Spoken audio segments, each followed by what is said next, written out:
Hey, Potato Army. It is Tuesday. It's from the barracks. And I think I might just leave Chris Bro's beautiful face up there right above us as we talk about the AAR tonight. How you doing there, Buck? Yeah. Wife is here as well. We're currently doing some meal prep for the week. Good time, all the fun stuff.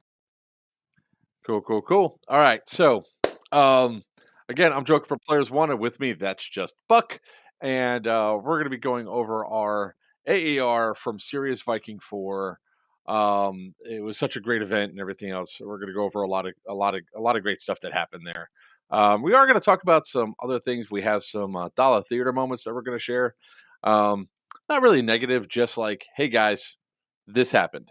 Like people always ask, show me the video right now. Can't show you the video right now, bro. I need to go home, edit it, at least pull it up on a big screen so we could see.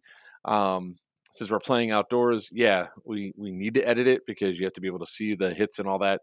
So we're going to play a couple of those things there just so people understand uh, and have the knowledge of, what happened when they were playing, right? So first and foremost, if you guys don't know what Serious Viking is, it's an event that was held by Third Coast Airsoft at the Guardian Center in Perry, Georgia. Some of you that come to this channel might remember saying it's one of the event locations that you should at least go to once to experience it and to see how you like it. It's got some really cool features. One of them being a full-on tunnel system that they've set up that actually looks like a subway. They have a full-on subway station set up in one corner. Some of the cars are on their side; they're ripped apart. They have a C-130 that's out there that looks like it crashed, which is kind of awesome. So it's a really cool facility, plus a lot of buildings and everything else. So D92 Will OG, how you doing, brother? And call sign Diesel, what's up? All right, How we go, so boys? um, this was a really fun event. There was the drive wasn't that bad. We did have a fun interaction with the hotel, so I intentionally chose a hotel with a pool just so I could go back, soak, and relax a little bit. And I like how she took the wine bottle away. Um, hi, Here, Mrs. all Buck. No. Thank you for not getting us demonetized. Uh, You're so welcome. we show up at the hotel a day early, and we're like, "All right, well, we have 2 reservations. One for today. Hey, what's up, Sam? How you doing, brother?"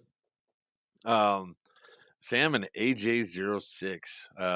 That technical was, as always, at least it wasn't a thorn on my side this time. It was a thorn on the side of Tan.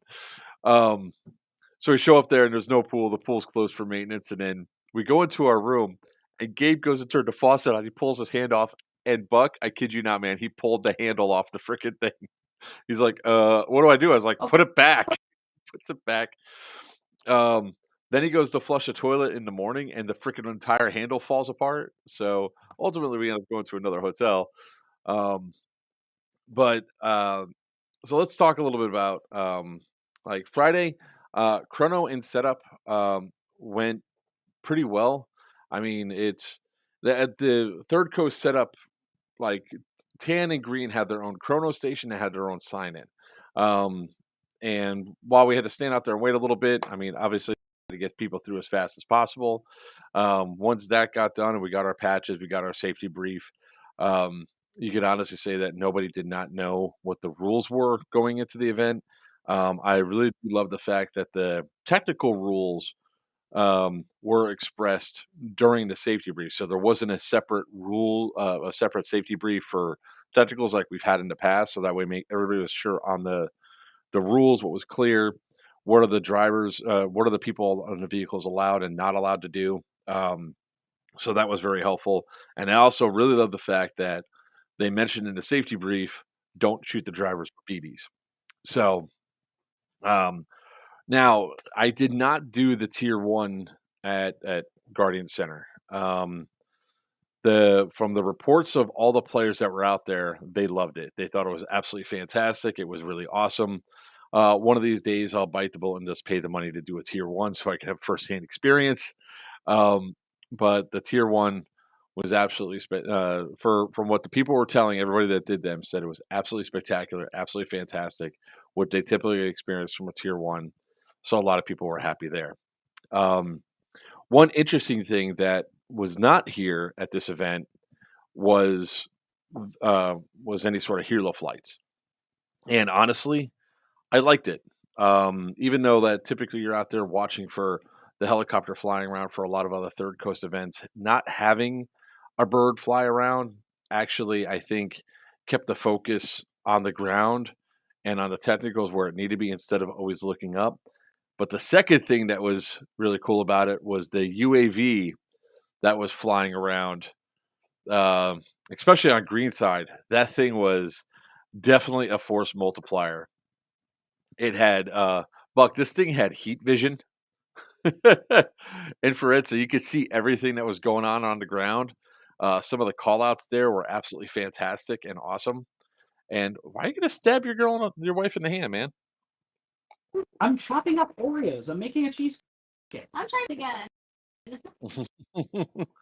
um, I do.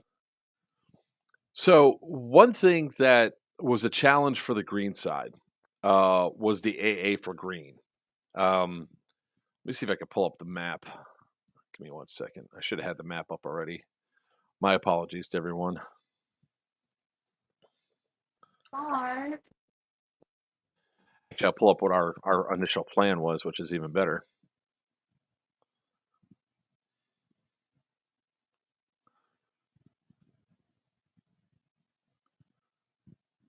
Image and new tab. That'll work. All right. Let's go ahead and share this screen here real quick. So this was our AA up here. And Tan's AAs were really over here. This is only for us. I was on Dagger 2 Squad 3, which we nicknamed ourselves the Unalive Squad. I can't say the other word because that gets us demonetized, but the evidence for that was for how many times we just ran up and got eliminated. So our main path was to ride down here, go through the tunnels, try to take Cindy and try to take April, which was our main goal. Was up here at April, and then down here, and then our third objective was going to be Dawn. So uh, this AA, the only issue I really had with it was like this large body of water here made it to where we only had three real directions to go, which is not, it didn't impact us that much except for the walking. Obviously, a lot of players would have loved to just walk this direction right here to go to the AA so they didn't have to go all the way up and around the body of water.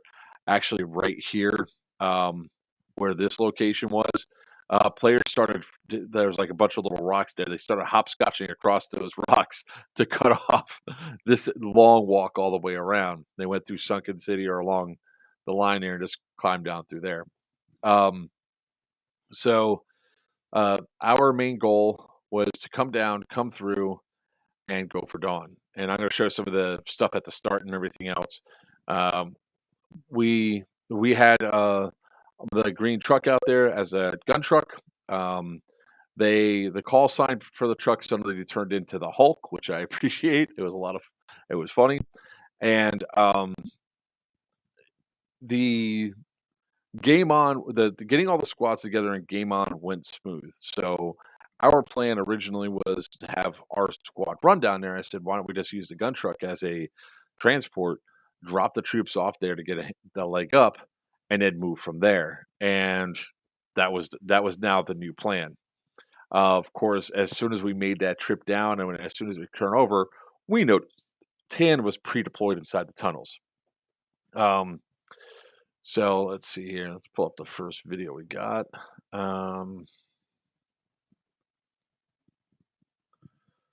Oh man, really? I can't hear you for one. If you're talking there, Buck. I said, can you No, hear me? Can. no, it's actually the audio is also out of sync a little bit. So we pull up, and I'm going to tell you right off the bat, I was riding on the back of the truck. My goal was to not be on the technical the entire time. My goal was to run and go through the buildings and everything else. So Dagger 6 was in command of the truck, and we had a new driver and a new gunner on there. So we go pull off. We get dropped off for S3, which is the tunnel entrance, and we engage some guys that are right inside that door. I go to throw a grenade. It bounces right off the wall and just goes outside. And then we go down further to come in at another angle near like T2. And as soon as we go inside, I say go left, go left, go left. And then this happens.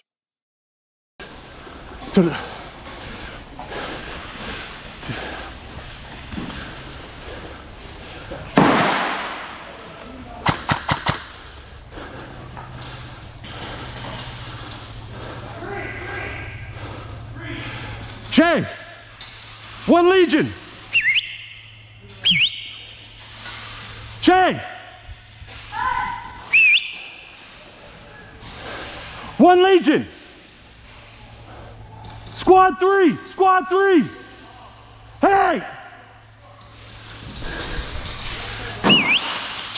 Jay! Jay! Jay! Jay! Emma, go, go. Secure, hold up there. Jay!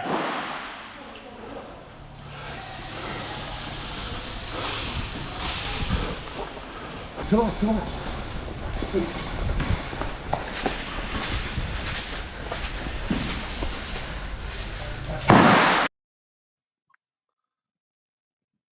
Che got tunnel vision. He saw enemy. Instead of going for the objective, instead of turning left, he turns right and runs to go fight. And then when he gets locked in, he doesn't turn around. So it was absolutely freaking fantastic. Us starting off the start of the game, running over there and doing that.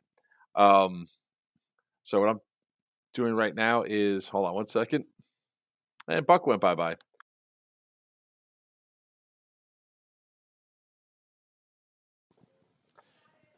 Okay. All right. Let's see here. I'm getting some more clips going because I only have so much space. I only have so much space on the extra. There he is. He's back now. But I can't get him on yet. All right. That's what I need. I need the game start. Well, this loads up here. Are you having problems, sir? Internet is getting out for some reason, so I'm grabbing my laptop. We stream on the phone. I'm just saying. I love how your call me Buck has 3 L's in it. That because someone else took the name on Twitch and YouTube. So Oh, okay. So I'm just waiting for this one to go up because I actually had the beginning of it. I'll say it before and I'll say it again. Riding on a technical is some of the most bougie things you could do. Can I have another one of these, please? For airsoft, because you don't have to run, you don't have to grow, you don't have to go huffing and puffing. Especially if you're a big boy, it really helps out. It it really is an experience. Thank you.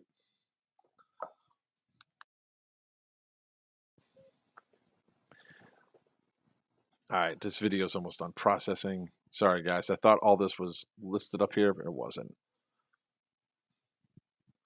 So let's talk a little bit about technicals while I have this up here. It just threw chopsticks at me and messed up the computer. Thanks, kid. Oh, speaking of children, let's pause for a second and talk about my big announcement.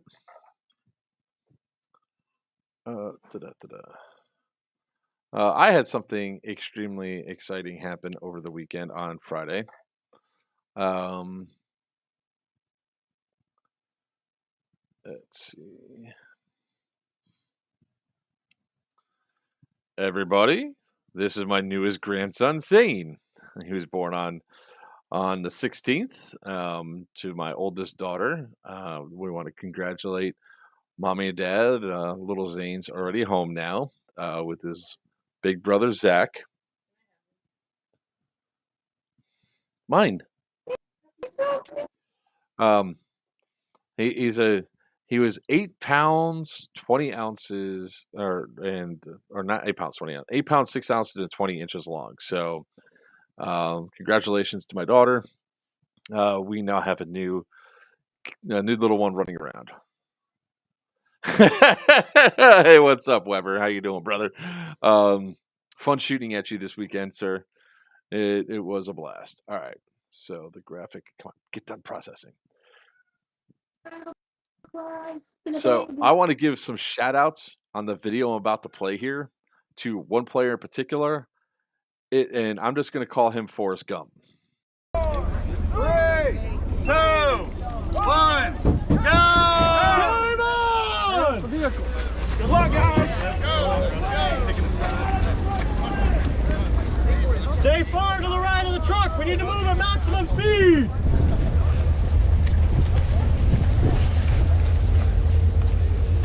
Cardio, cardio, cardio, cardio. Right idea. You're all gonna be like, fuck you guys. He's going ahead of the truck. Hopefully, Don't pace yourself, guys. Pace yourself. It's a marathon, not a sprint. And you can say, fuck you, Joker. You're running on a truck. It's all good.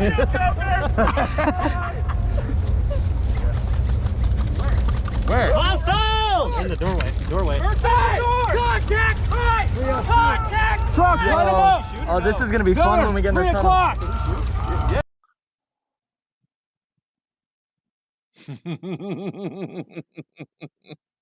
That guy that jumped over the railing and just started trucking it. He's like, I'm going running.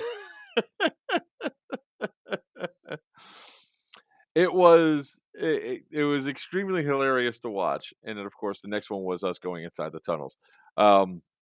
So after we did our initial push, we decided to we went to go attack April, and we met heavy resistance. We only had a fighting force of about 7-8 people. It came over the radio that April was lost. So we immediately shifted to Dawn. We didn't have a vehicle or anything to back us up, so we just decided to go there on foot.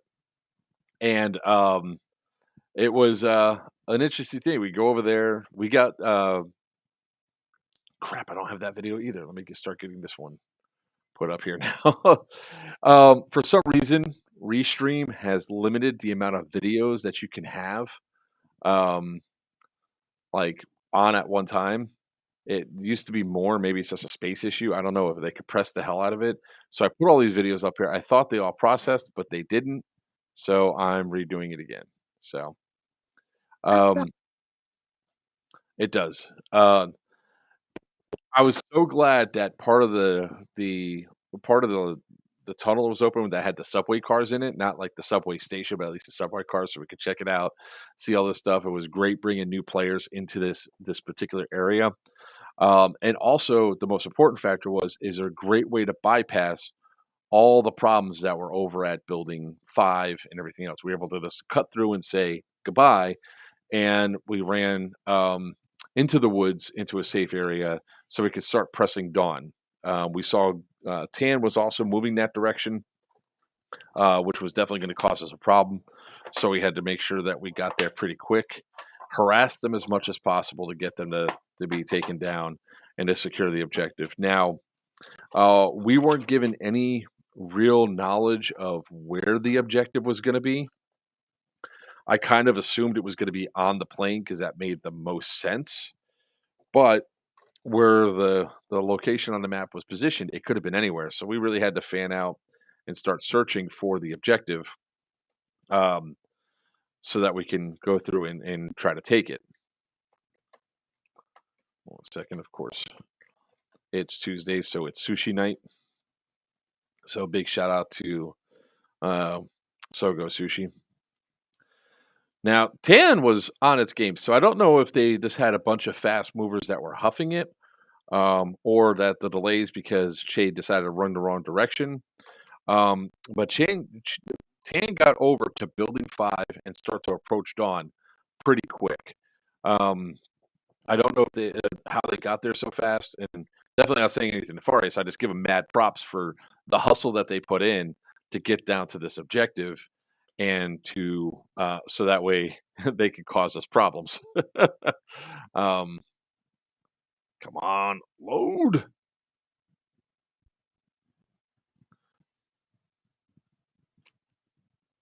Come on.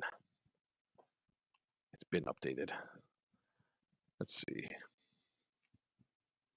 Where is failed to upload the clip? Gee, thanks. You suck.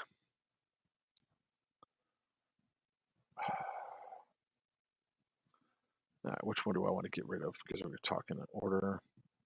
All right, we'll get rid of the Che gets left behind. This is kind of frustrating.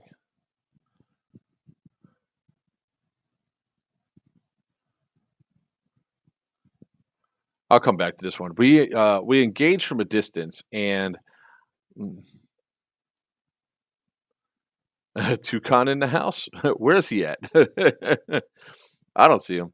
But the range that happened with that we had with that D-hop barrel, I was plicking people from over 300 feet away, taking them out. I'll talk about that in a little bit. We pushed the Dawn, and evidently there was already a squatter already set up inside there, and we got eliminated. So that was fun. We had to do the walk of shame, went back, regrouped, decided to reattack because we were told we need to get Dawn as quick as possible. So we got the truck to drop us off right over by the subway station. We cut through the subway station, not the station, but the subway train area, the part that was open. And we cut through, got to the forest, went across the forest. And this time, instead of going directly at the plane, we came all the way around the nose of the plane. Now, the reports we got at this point was that it was still in Tan control. So then this happened.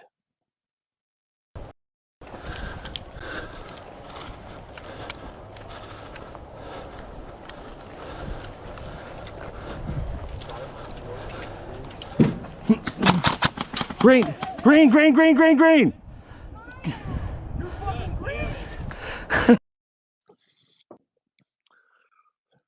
Yeah. It was a bunch of green just sitting underneath there. That was bad. We got bad intel. What are you trying to do? Exactly that one. What are you gonna say? Not exactly ideal on.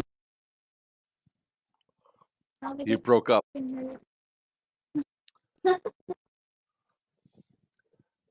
5 minutes, huh? You know, we do this every Tuesday, sir. You'd figured you'd be ready by now. Every Tuesday. Freaking Buck. So He just said we revived the guys that were down.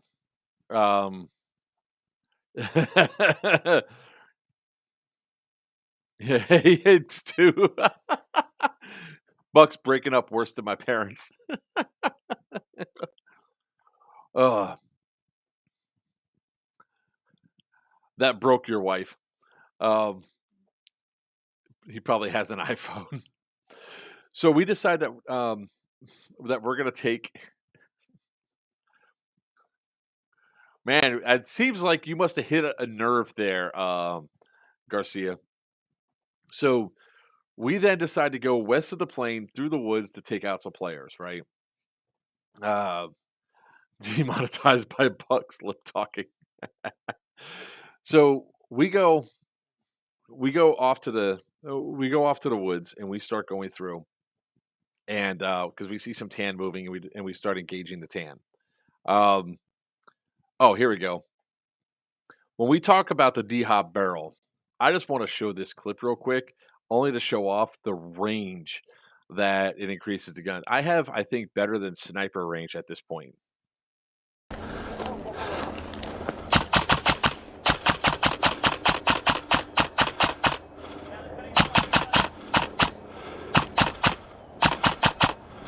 One down. One down. Move, keep moving.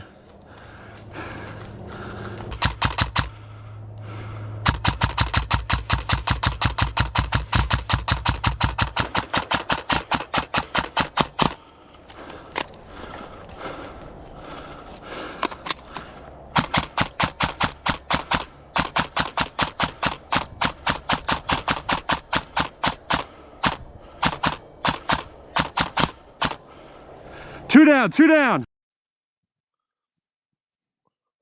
Now, I knew I threw BBs a long way, but the fact that from that far away, it was over 300 feet, that people started putting their hands up, and I was the only one that was over there, was really, it really was like just awesome to see like the range. Now, what the hell are you doing?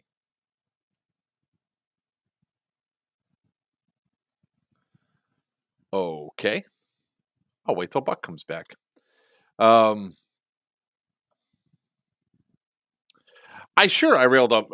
I did a whole mag and a half, but I didn't have a sniper rifle with me. It's over 300 feet away, and ultimately, there was a couple other guys that were another direction along that same path. They got taken out too. So that was just some killer range that I got to see out there. Um, it was actually I mean, I had to do something, and I'm certainly not putting Buck on camera. All right, his camera stabilized. So let's see.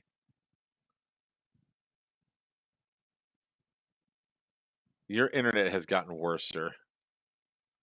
Oh, there it goes. It got a little bit cleaner. Um, so we go out into the woods and we engage a small squad of tan. Now, uh, it was actually some really good firefights and everything else. There really was a hell of a lot of great engagements. There was one point. There was one point where I shot poor Emma right in the face. Uh, did I even save that one? I thought I clipped it. Oh, here it is. Walk right into it. Do I have it here? Hold on. I'll put it up. I'll put you guys up. Um, a lot of times I don't expect people to like when I start shooting to walk in front of me if they're standing right beside me. Um, one person walked forwards into it, one person walked backwards into it, and that sucked for them. I mean, we got them megged it up and everything. I was like, but damn. Yeah.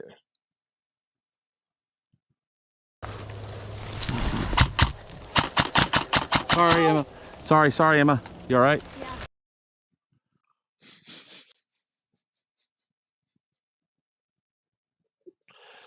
Oh. So I'm gonna put together this into like a longer form and tie more of the stuff together, more clips and all that, so you guys can see some of the engagements.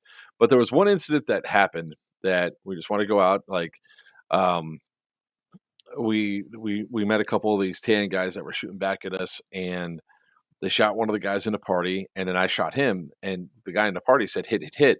Then I hit the guy, and he goes, you can't do that. You can't shoot after you call hit, and it wasn't me. So I just want to whom it may concern.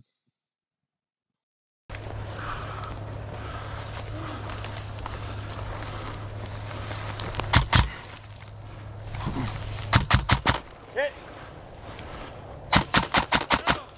You say hit, you can't say back up. That's I'm different. not. It's a different guy. Hit.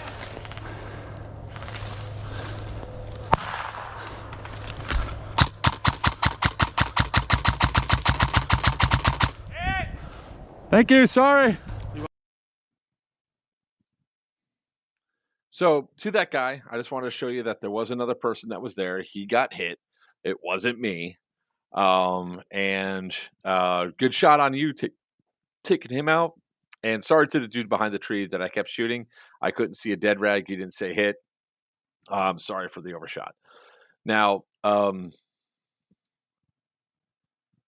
yeah, absolutely. Friendly fire still counts. Both of them had to get medicked and everything else. It happened. It was a mistake. It was funny. All the above. Let's see here. Rip Bucks. It must be on Comcast. Oh, let's see here. Yeah, he's not in frame. Let's see here. Yep, Zoom call with a green screen. Dude, you kill your own people more than I do. Look, those guys underneath the plane, it wasn't my fault. It was dark. We just got eliminated there 10 minutes prior. It had to have been them. Like that, it was like all the combination of factor that was in play that was there. It was an accident. I got bad intel. I was told to clear out Dawn. Technically, we cleared out Dawn, even though they're our own players. Let's see here. Hello, True. How you doing? Got an $80 ASG Macmillan off Facebook Marketplace for like $50. New spring, new barrel. This thing now shoots 538 FPS. Damn. Yeah. Garcia, I'll talk about your incident in a minute because I think I have all the whole story of what happened there. So as we go through, we continue. We're going to go attack building 1 and come up behind Tan. So as we're going through the forest, now this one was the funniest one to me. We go walking through, we engage a couple Tan, we go away. All of a sudden, 3 of us get lit up from behind. And this guy just comes up from the ground. And the way he came up, it wasn't like he came up from a prone position like this. He literally came up like this, looked over and shot. Turns out that dude had, I guess, a little bit too much strength, decided to go out to onto the field where he didn't expect anybody to be and take a nap, and we happened to go through him. During this time, this happened. I get taken out, and I'm literally between the enemy and my last remaining teammate for our 4-people squad. We went from 7 down to 4, and they're shooting past me on either side. Hit, hit, hit, hit. Hit, hit, hit.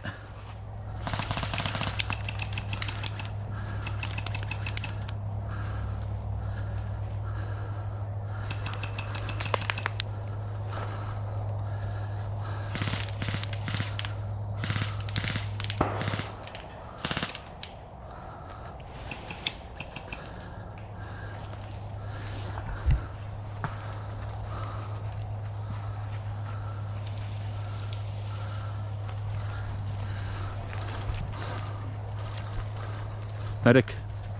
Medic. Medic. Medic. Shh. Medic.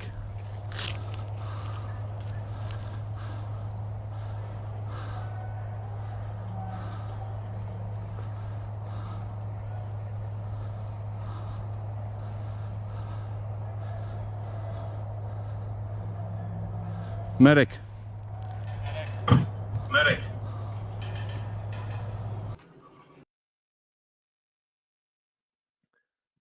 What the hell? All right, Buck, I'll wait till your connection gets better.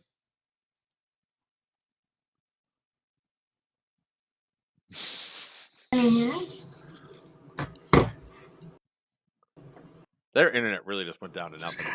I can see the connection thing and all that.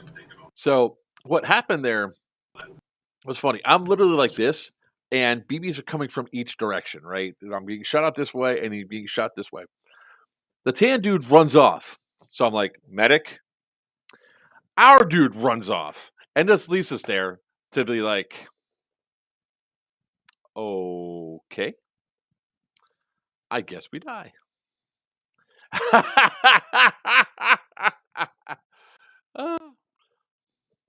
Hey, Buck, this one's just for you, bud.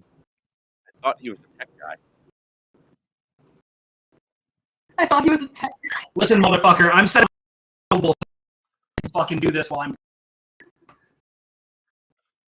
Language, temper. We're trying to not get demonetized. That's gone out the window.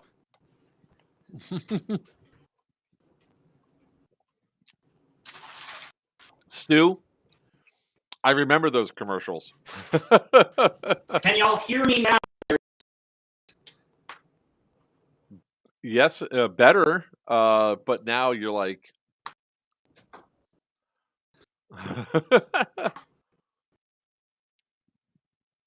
Yes, iPhone. So at this point, we do another attack, and I end up hurting myself again. The leading cause of injuries for old men is thinking they're young men. And I went to go jump through a window because a grenade was thrown at me. And while I did an epic thing jumping through a window and then shooting 3 players, I did pull my groin. So I was like, you know what? I need to become a driver again. Went, found my truck, jumped inside of it. And that's when the fun really began. So I'm going to talk a little bit about Garcia's incident. He had an epic moment where a green player comes up to medics him saying, I'm going to take you prisoner. There's no prisoners in this game. So Garcia gets taken prisoner, walks back, gets a whole bunch of gets in a range of a whole bunch of people and just starts laying waste to everybody. That's when you blew me up. Oh, well. Look, the truck got hit by a lot of grenades. And I'm going to talk a little bit about that later on about, when you guys are going through doing the grenade stuff. Let's see.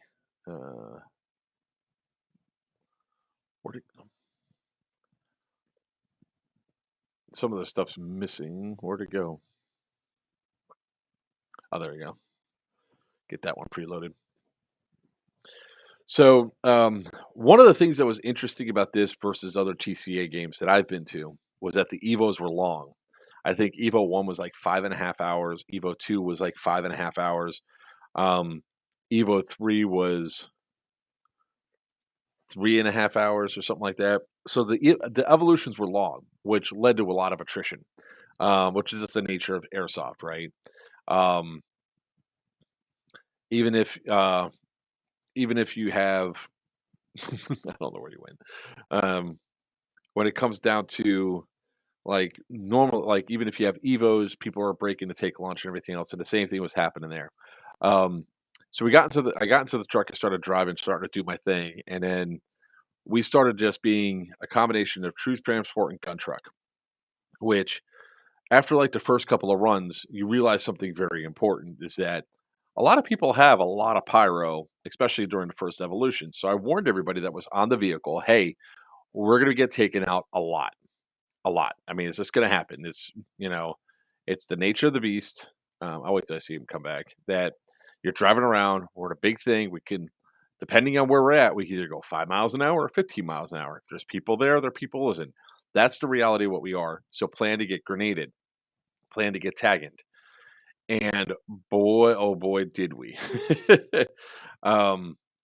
So one of the things that I found was really interesting is that when I go on a gun run, I have a path in mind of which way I'm going to go. So, whether it's around the backside, coming up behind Building 13, going down, doing a drive-by on Dawn, or going through over to Cindy, coming through April, I have paths in place.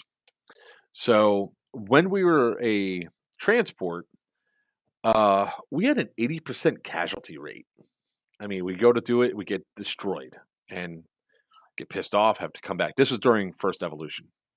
80% casualty rate. We go up there because people don't know how to get in and off a technical. The guys at Dark Horse 6, they did. When we go to unload 8 or 9 guys, it took 5 seconds or 4 seconds, really short period of time for all those guys to get off. We've had people that there was only 5 people on that were jumping off, taking 20 seconds to get off the truck, and I can't move until A, they're 10 feet away, and B, they're off the truck. They're off the truck. I can't move. Um, so we would go and it's like move, move, move, not have a conversation, time to move, and all of a sudden, boom. So anybody that was around the truck is also dead within 10 feet, which is I see him. I'll wait for the picture to stabilize. So it was incredibly frustrating at times because on a gun run, we're trying to run, we're trying to get stuff going, and we're trying to be stable. Let's see. Can y'all hear me now? Jesus Christ. We can. Is it at least connected? Are we good? Yeah. Don't give me shit. I was using old technology. Oh, we'll give you. Look, I wasn't giving you anything. No, that was more at Tubbs than you. So regardless, yeah, Tubbs, you and I can throw down at Scorched, man. Pull up. I'm gonna pull out the kukri and we're gonna battle it out, man. Send you my Airbnb address. Now, with relation to that, if we were a gun truck, we had a 90% survival rate, at least on the first pass. Like when we go to do a first pass, Jesus Christ. Well, we do a first pass and complete the circuit essentially. That's a success, right? Anything else after that is bonus. Oh, here's blah blah blah. I have dial up.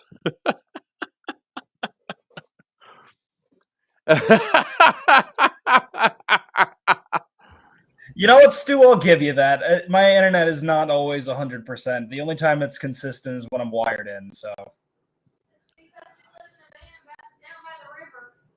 by the river doesn't mean anything, love. In a van down by the river. I hate everything. I started getting really frustrated because each time we came back to the AA, here's an important factor. If the vehicle's coming back, it is not time to sit there, jabberjaw, and have a conversation with people. Get on the truck, get off the truck. That's all you're doing. Get on the truck, get off the truck. If you're on the truck and you want to get off the truck. If you're on the truck and you're staying on, say you're staying on. Then the universal sign for it's time to go is smack the side of the truck so we can get moving. There was times I was sitting at the damn at the AA and I was getting so pissed off. Buck, I'm literally doing this. I'm like slamming the steering wheel going, get on the truck. So I was like, God damn it. I was like, finally I said, screw this. I'm going to leave somebody behind. Right? What the?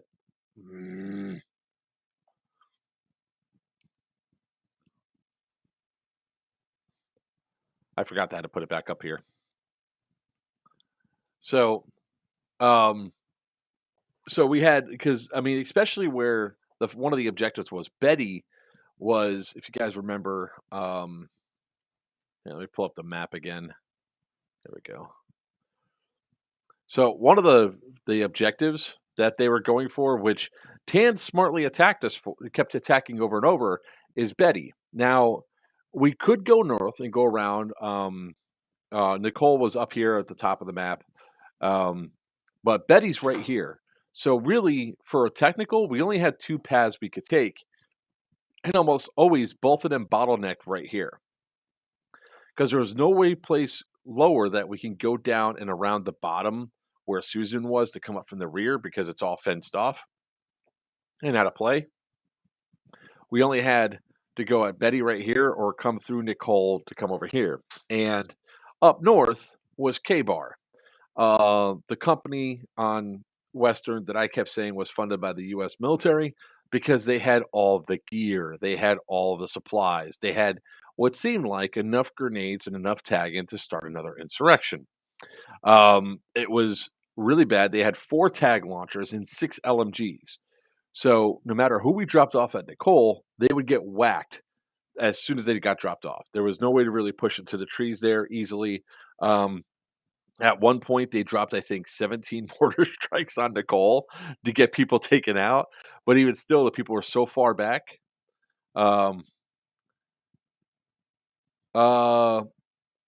Actually, Thomas, I do have some of it. We could definitely talk later on. You're talking about that first push I did? Yeah. Oh, I know. I know. I heard all about it, especially in the side of my vehicle.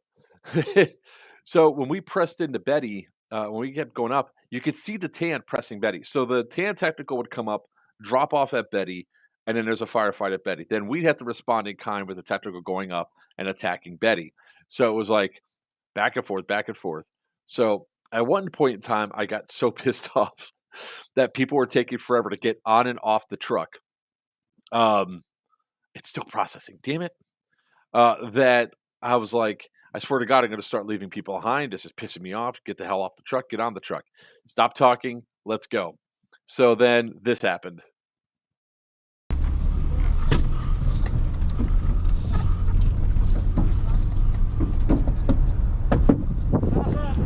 What? No, we're not stopping. I told you, we're got to go kill people. We can't wait for people to jump on and off.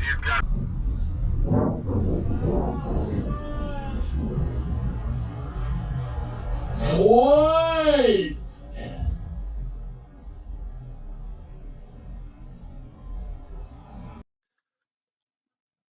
Those two in the back that were in the center of the road, like waving their arms and stuff, that was Che and that was Gabe, who decided to, when I said, get on the truck, get off the truck, get on the damn truck, and I'm like, I'm leaving in 5, 4. They thought I was going to wait. I started driving away.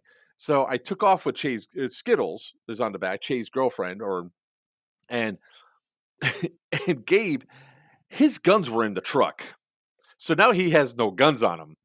I was like, don't worry, I'll be back in about 7 minutes. 2 minutes to run up, kill people, get killed, wait my bleed out, and come back. It was hilarious because people started realizing real quick, I'm getting really pissed off that people are not jumping on and off the truck. Oh, God.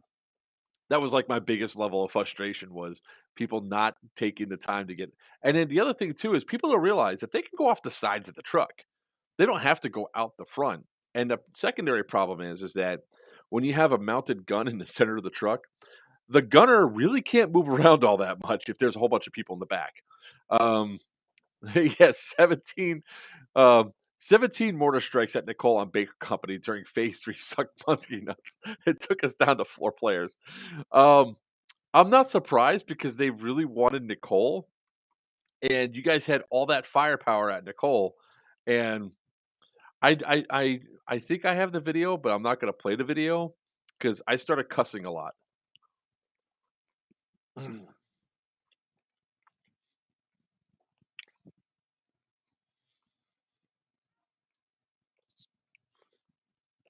Excuse me. So, now, when it comes to vehicles and taking out the technicals and all that, we had a lot of fun with the tan technical. A ton of fun.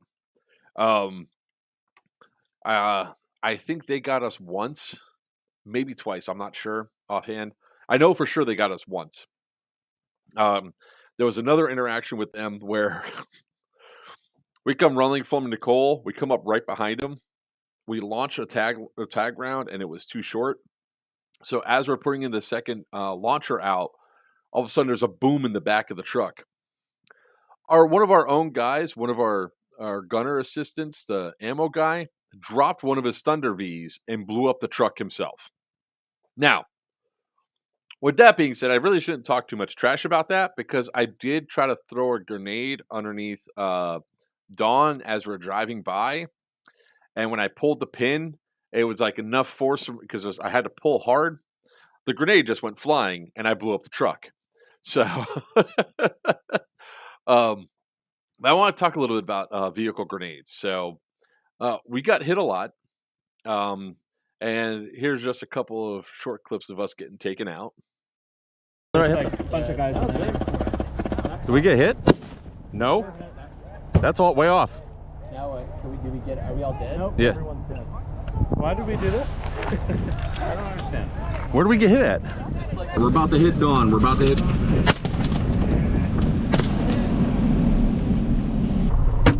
Oh. There's about 20 kilograms. I'm swinging wide, light up. Shoot their feet, shoot their feet, shoot their feet. That was way behind us that time. What the fuck, man?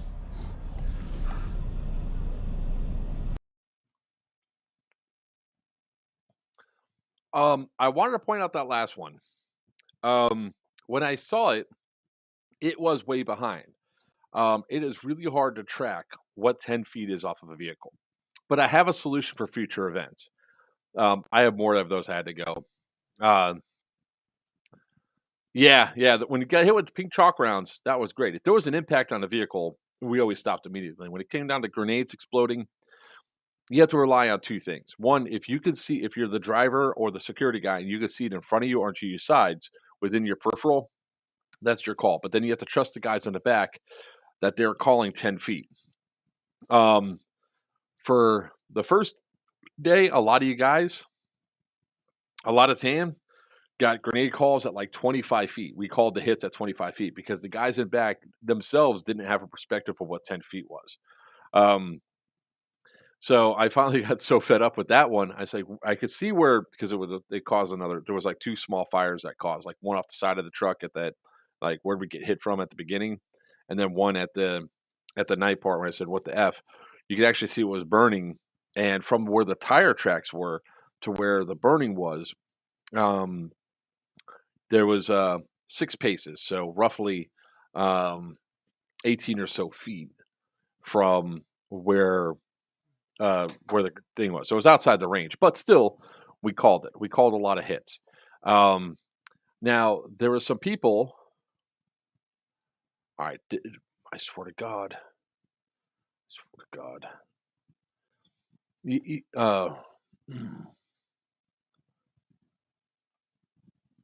I'm uploading another video now. The clips, guys, and ever since they've done this, it really has shortened down the amount of stuff that you can put up there so you guys can get pre-done.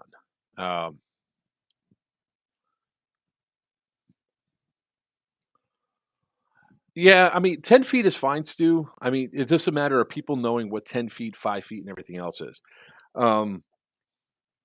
Because most people just don't know. They just don't have a perspective. Like 10 feet, honestly, if you think about it, it's 1.5 me. So when I stand up, it's only 10 feet. I think in this room, that's 10 feet, my wall. Or maybe it's this way. One of these two ways is only like my office is not that big.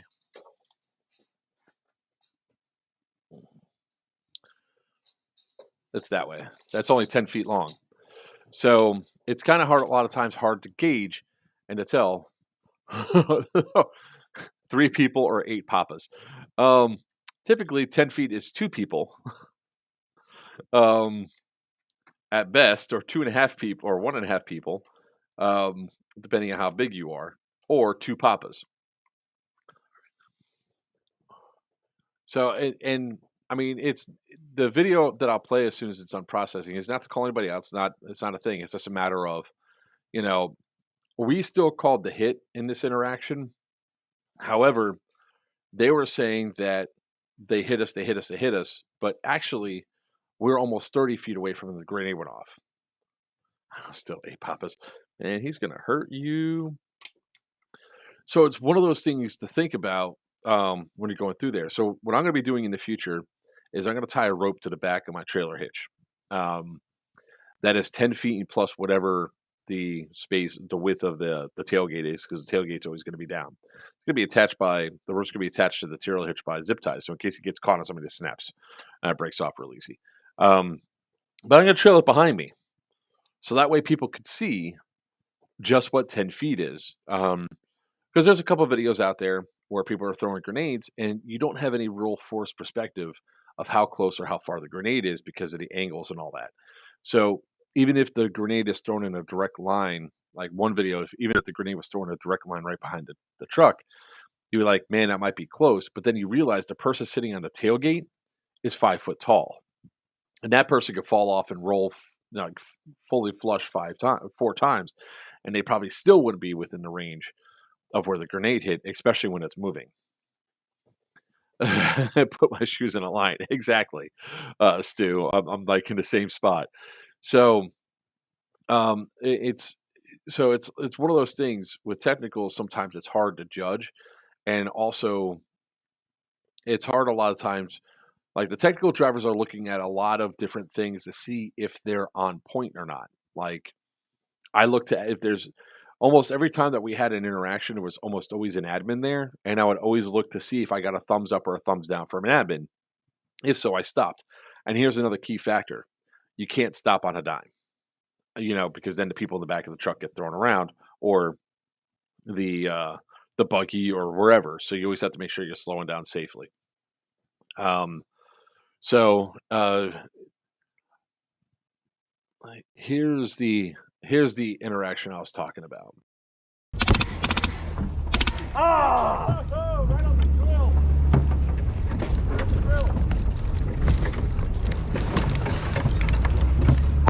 Whoa!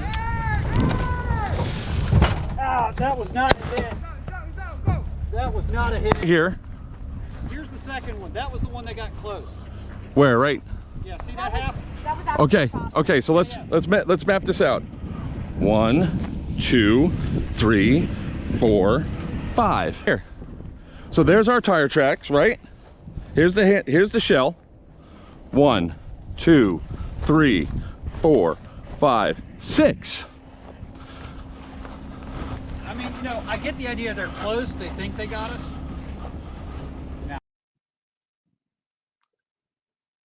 It's sometimes good to see just that. That's how many bottles I drank. You could stop on a penny. So the reality is, and even still, like when I saw Emma's perspective after the fact, where the show was by that stop sign, it actually was from the other side that blew up and landed over here. So even giving them that perspective of that, it's still outside the range because the pace is about 3.5 feet, depending on your leg span and everything else, but definitely wasn't within 10 feet. So, but you could hear after the first grenade goes off, which was clearly not near the vehicle because of Emma's perspective, it was perfect.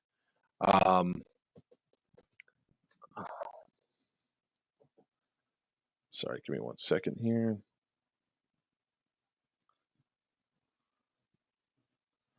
Sorry.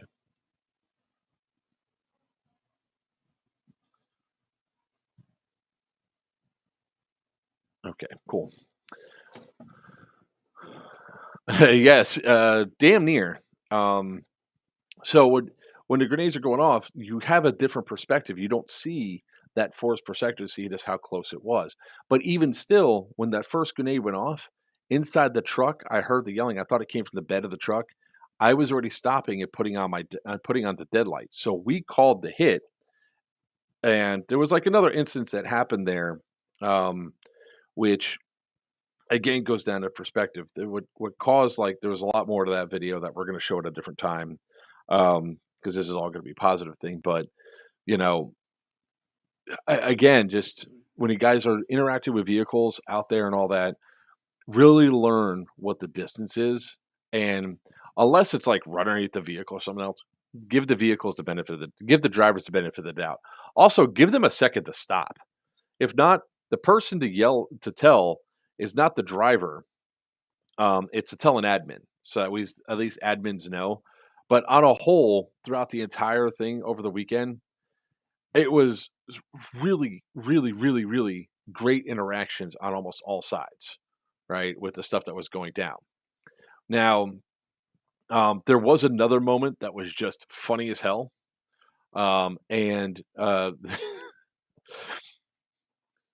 We were accused of being a little mean with the truck, and I don't know what they're talking about. These guys down.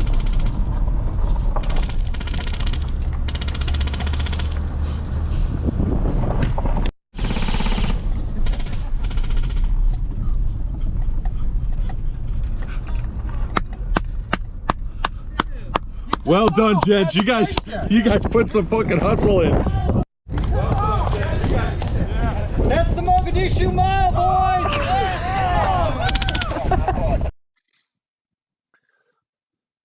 They went running all the way around that building to try to escape us, and they were running hard. They're like, "That truck is coming," and I was like, "I'm gonna get these guys. We're gonna go pulling around there," and they were running. And then the GoPro, I thought I was turning on the GoPro. I accidentally turned it off. Then I turned it back on again the second time when we came around that corner, and that was Skittles throwing a pack of Skittles at the guy. But she didn't. That's mean. It was supposed to say "Taste the Rainbow," and she didn't do it. So it was a really great interaction because those guys came up after the fact. He goes, "We didn't know what you threw at us. Those Skittles were needed after that run." Fuck's sakes.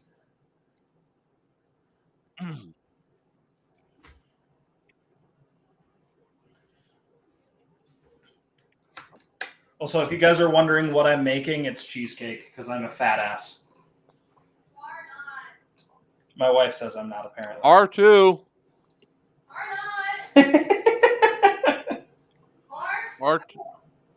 R2.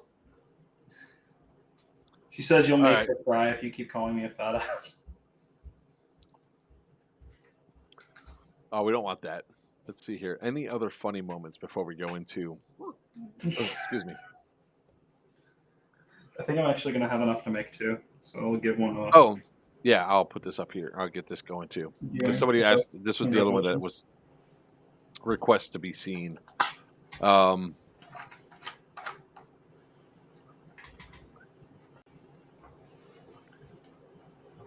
see.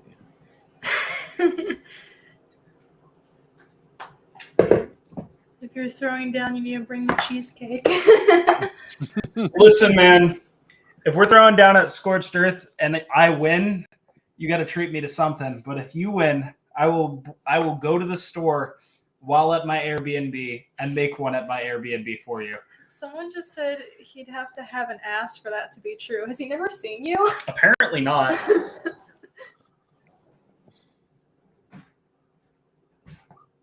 We got back. I know, right? It's no, Tubbs. You're not a fat man. You're a member of the Potato Army, man. I like that. Potato's an official shape. All right. Potato arm. So, once again, start of the game when I was talking about the whole bad grenade throw. All the way down? Yeah, they're right on this wall. This. Can we go this way? Joker.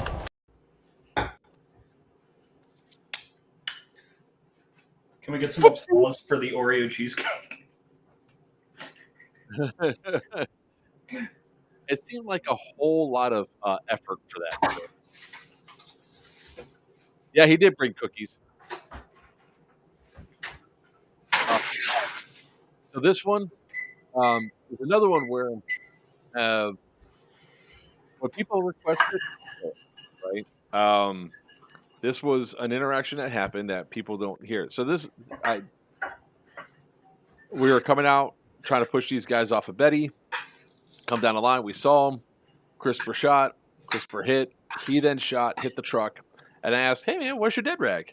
Just out of curiosity.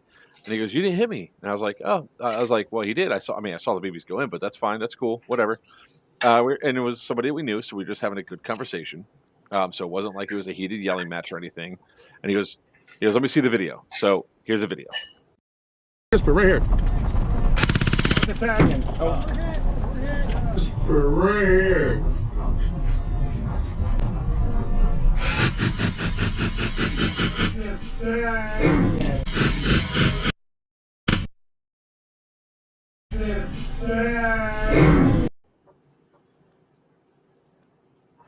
So 2 hits, not a big deal. If you want to see the video, just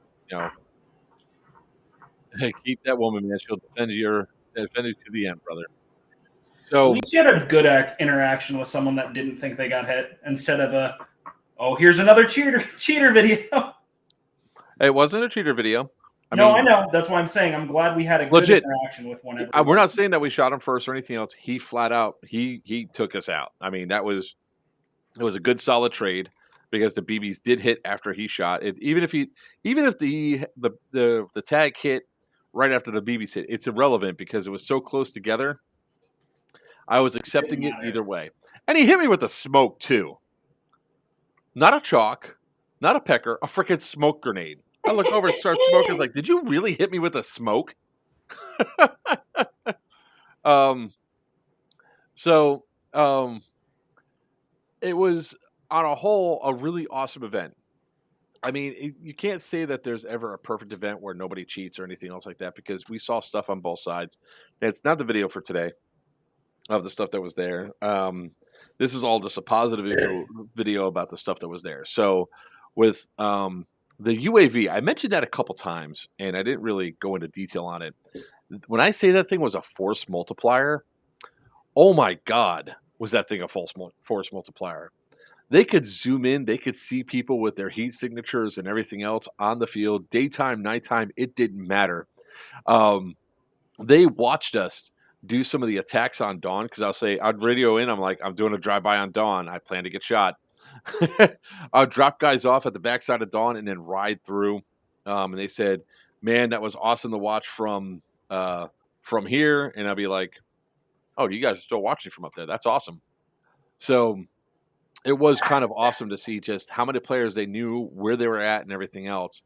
It was just a really great event and stuff that went down. Now,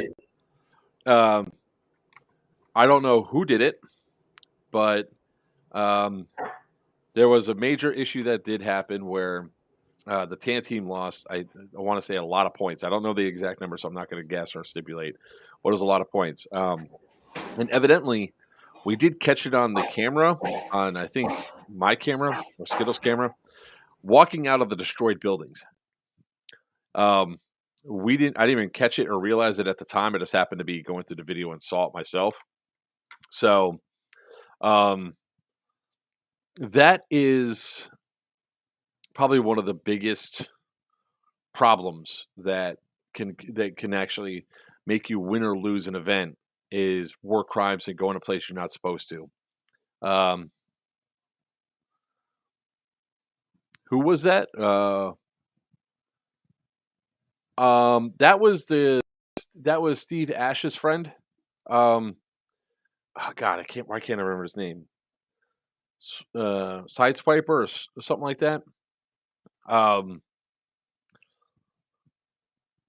So I take it you're talking about the whole trade issue. So, and here's why it was like so important. The final score, and I don't know the exact number at the very end, so I'm just guessing, and I'll just give it to you. It was like 170,581 to 170,550. Now remember those last three numbers on each side, the 550 and the 580. I don't remember the exact score on that, but there was only a 31-point difference between the two, and Eastern won again. The green team won. If those war crimes hadn't been there, it very well could have been that Western took the win. So it's something that all teams and everybody 31 points loss. I'm still sick. Yeah, man. I think it really just came down to those war crimes. At least that's what's being said. I mean, I hope that was the actual number, and they just didn't decide to calculate the war crimes for either side, because it wouldn't have mattered. Either way, a 31-point win, narrow squeaked out victory. That's kind of awesome. Scott, yeah, that's right, Scott. So again, I'm not calling Scott a cheater or anything else like that. He probably legit didn't feel it, but he wanted to see the video. There's the video for him. So, but it was a great event. We had an awesome time. Like I said, the incidents that we had were so few and far between. There was one other thing that got me nuts. When we do Milsim events, we ultimately listen to orders, right? You tell me to do something, I'm going to do it. I might argue back and say, are you sure? I don't think we should do this. On Sunday, we had to do a push on Nicole. They wanted to push on Nicole. They wanted me to load up a bunch of people, throw them in the back of the truck, and go hit Nicole. He goes, I'm going to drop a whole bunch of mortars along the way. I said, I don't want to go to Nicole with the truck as a transport. I mean, I could do a gun run for you, but not as a transport. I was like, we're combat ineffective at that spot. Um, I said, K-Bar is a well-funded army company that has 4 launchers and 6 LMGs. If we go over there, we're going to get waxed quick, and it's going to be kind of because it's all in the woods. We can't get back there to fight against them. No, you can do it. You can do it. Just do it. I was like, all right. So we did it. We rolled up. As soon as we deployed, LMGs light up, take out the guys that jumped off, and we get smacked with not 1 but 2 tagging rounds. I had to roll up the windows because I was cursing up a storm. I was legitimately upset that what happened because I knew it was going to happen, and I was just like, I just want to go. But we still followed orders. That was the order for command, and that's when I drove back to command, and I said, we cannot do this with this vehicle at Nicole. We are just going to keep going up there to die and wasting time.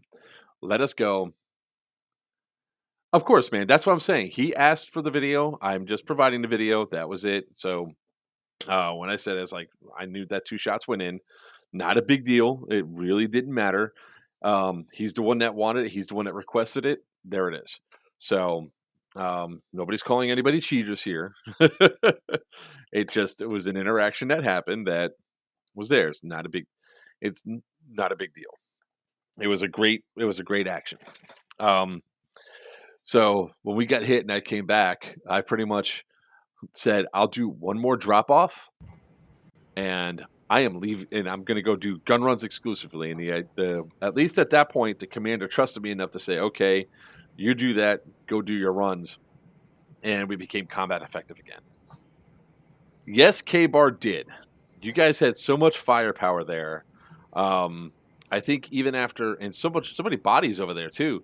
You guys had 17 mortars dropped on you guys, and you were still able to defend off the attacks and stuff that were going on. So the attacks on Nicole were something fierce.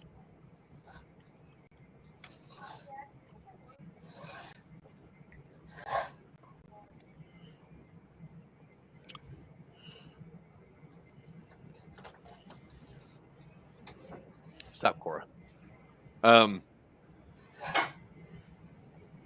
Now, with all that being said, it's an awesome event. It's fun. I want to address one other thing that happens, and this goes to the players.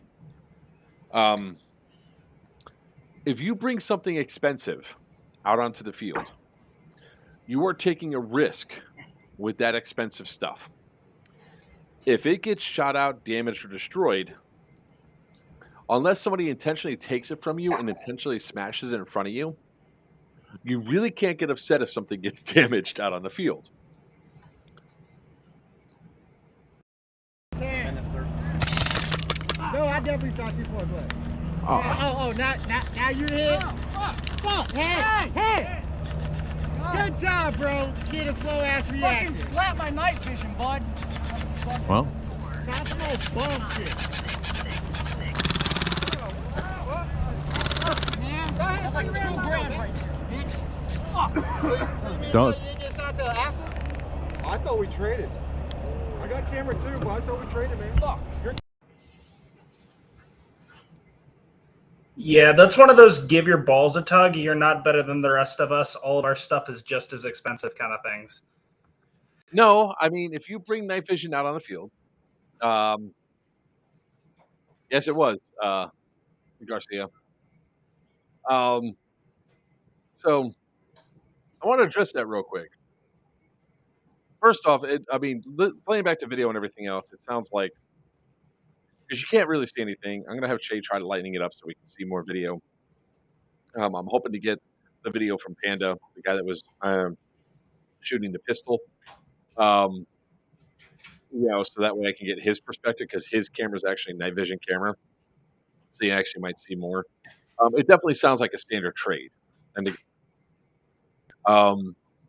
now, the guy that had his night vision broke was his partner that was laying there. Sorry, but nobody's really aiming for your night vision in the middle in the dark to take it out, especially not with like a glass blowback pistol. It's just not what happens. You brought something out there without having a protection over it. That's your responsibility. That's the like me when my GoPros get shot out. I know because I go out there and my GoPros look just like this. You know, this typically gets destroyed. Actually, that's not even here. This one's mine. And I don't know if you guys could see it or not, but yeah, you can already see there's a couple of dents on it. I haven't even tried the LED screen yet, but there's like 3 solid dents on this right here already.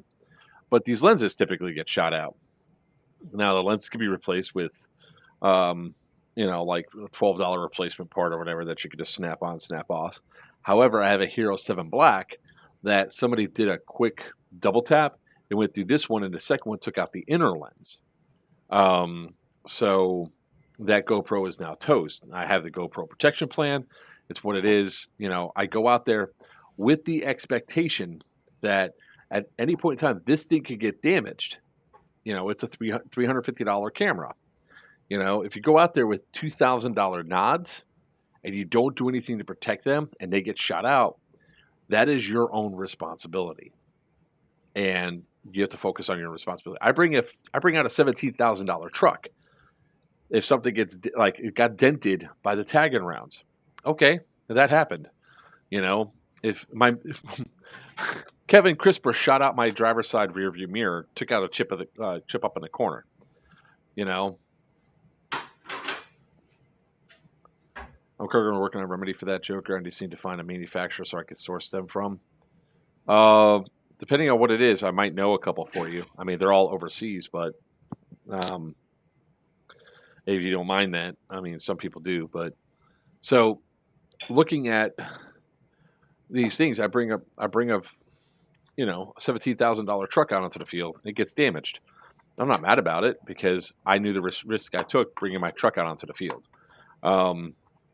When it comes to some of the other people out there, they get really pissed off when their stuff gets destroyed. I mean, answer me this, guys. This is a question for you. Whose fault is it really? Or in a second, and a follow-up question is, would you bring $2,000 nods out onto a field? Inquiring minds want to know. So that's straight up. So for on a whole, TCA once again put on an awesome event. The Guardian Center is one of those AOs that you should go to at least once to experience it.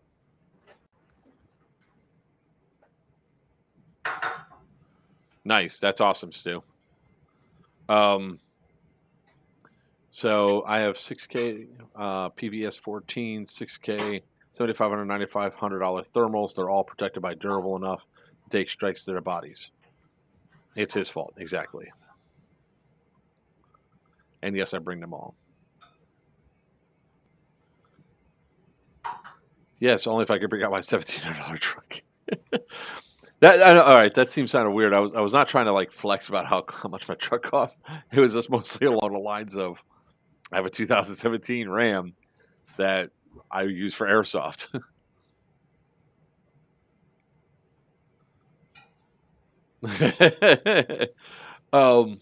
But that's the thing that comes down the line. Anything that I bring out to the field or to an event, I expect to be that I can't really, like I said, unless somebody intentionally takes it and smashes it on the ground intentionally, I can't really fault somebody if a grenade goes like the back of my.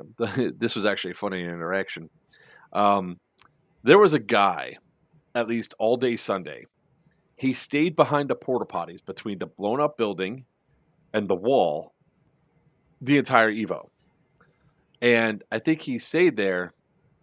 Yeah, because I bought it like a year and a half ago, so I didn't buy it new.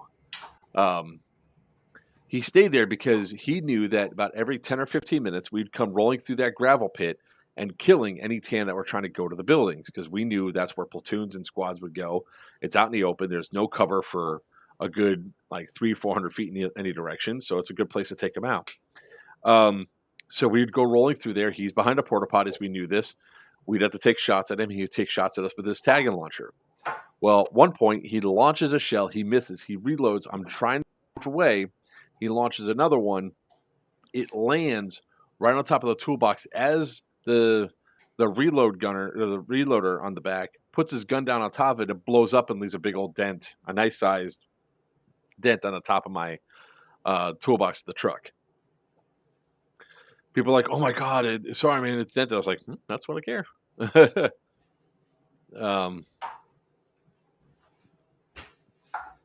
I got it before all that shit went to hell with the prices of trucks and all that crap. So hell, I got a 2014 or 2013 Beetle with only 68,000 miles on it for $5,500.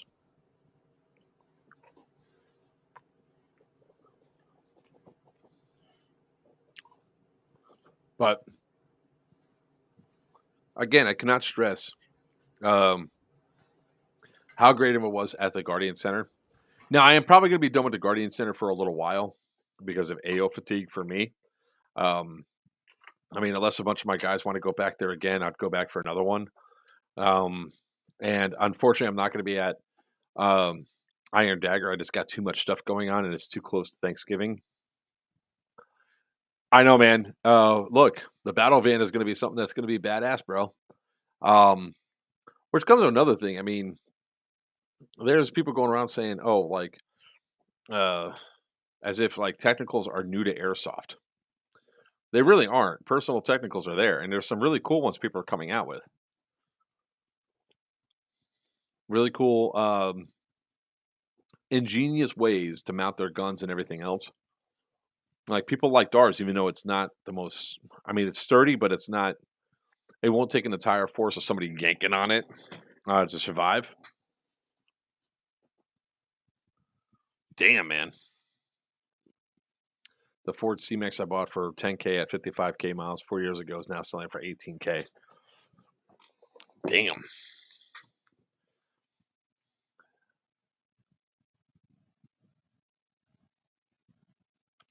No, hey, Brad, I'm legit looking at sometime next year getting an ice cream truck and turning it to the twisty ice cream truck. If you know what I mean, you know what I mean.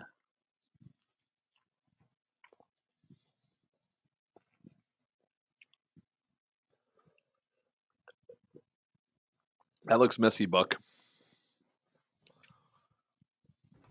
I'm making nikumaki.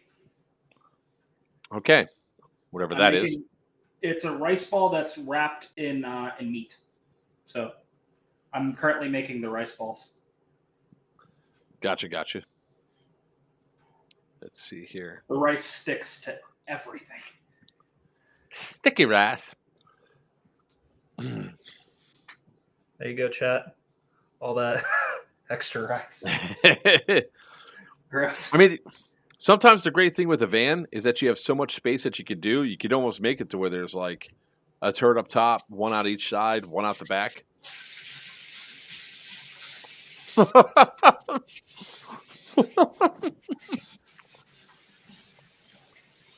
Oh, God, Buck. Brad Wells. How the TF did he go from cheesecake to that? Honestly, it's a matter of prepping in certain times because I knew that the rice was going to take the most amount of, or the shortest amount of time, so I put that in the rice cooker first. Made the cheesecake because I knew it was going to take the longest to bake, so I figured by the time we're done eating food, the cheesecake would be ready. So I just started slicing up some pork, just made the rice balls because it just finished. So timing. So if you guys were actually at the event, hey, get your snout out of it. The dog wants to eat my dinner. So if you guys were at Serious Viking, go ahead and share some of your favorite thoughts from the event. Buck, I'm going to need you to hold the stream for a second. I need to go put something away. I need to go grab something for the stream. No worries. Chat, how we feeling? What's going on? How's everybody's day? Tell me who went to Serious Viking, who was there, what's going down. Was it as worth it? Should I go next year? Do I give a fuck about life? Probably not. So Buck is playing with sticky balls of white stuff on his hands. Yeah, that's yeah. Pointing out the obvious there, Chief. I mean, it is what it is, but I hope you're. I don't know if you guys can hear the sticky juices from the pork, but I hope you can. Just for you, Tubbs. Food, bud. I'm hitting on Tubbs specifically, but he wants to fight me already, so it won't change much. Like my fat ass wants some cheesecake now. I mean, I'll let you know how it turns out. I'll post some in the Discord. Oh. By the way, we have a brand new Discord, all nice and fancy. Don't forget to join. Oh, and here he is, Dagger 6, the guy that was in charge of our little company here at Serious Viking, the guy who was essentially the commander of the vehicle until I started telling him we ain't doing that. Hello, Mr. Walker. How you doing? Speaking of which.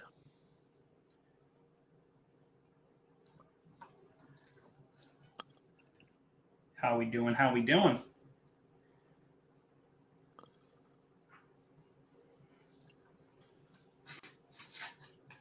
All right. He's currently on vacation right now, so he goes from Serious Viking to a much-needed vacation. I could totally get down with that. Well, he answers my question there. Kevin was actually pretty awesome as the commander and Dagger 6. Great communication throughout the entire day.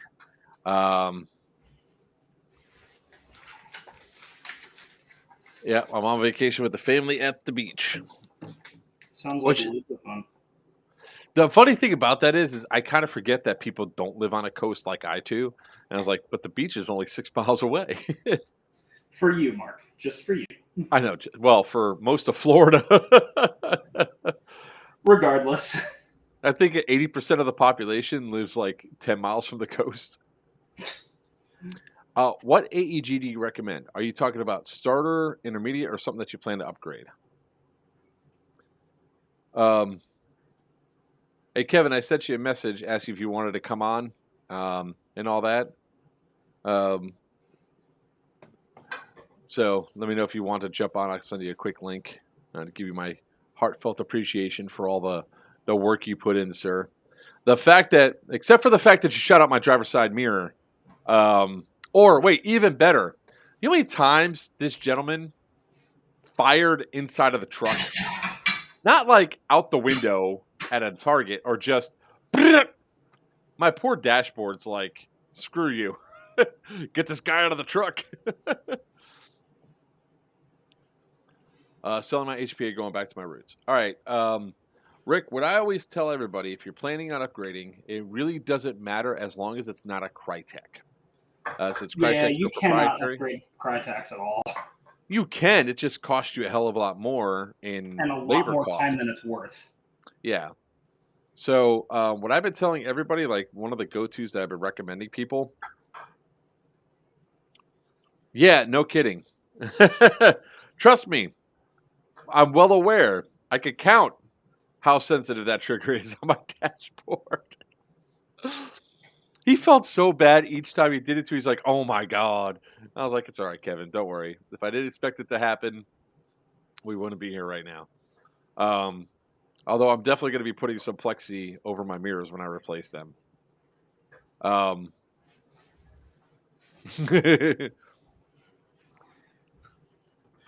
That's a question. Brad's question to Rick is, why are you selling your HPA?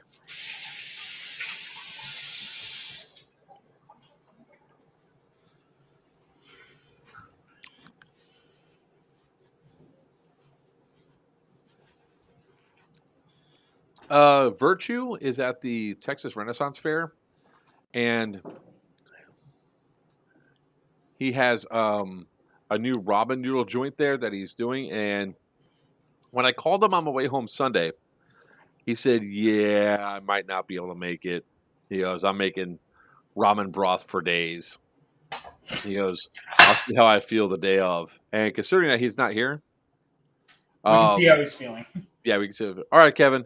once again, pleasure running with you, brother. Glad Dagger 6 was very effective out there.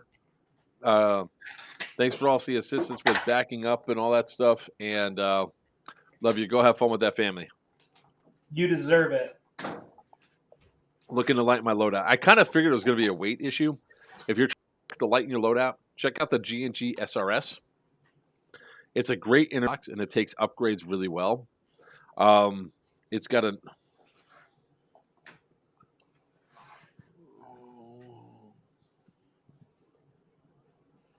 And it's he's not dead. on my... No, I'm looking over to see if I had it behind me. I don't have it behind me because that's what I got for... Oh, the Ohio Ren Fair. Oh, sorry, Smurf. All right, he's at a Ren Fair, okay? He's doing his other nerd shit right now. Also, by the way, I meant to ask you, do you want me to make Smurf an admin in the Discord? Oh, yeah, Smurf's supposed to ask you what things she's supposed to, what role she's supposed to take. But yeah, you can make her an Yeah, admin. she DM'd me. Okay. I was going to ask because I was like, wait, aren't you an admin for Joker? And I was like, wait a minute, let me just fucking give you... You know, all right.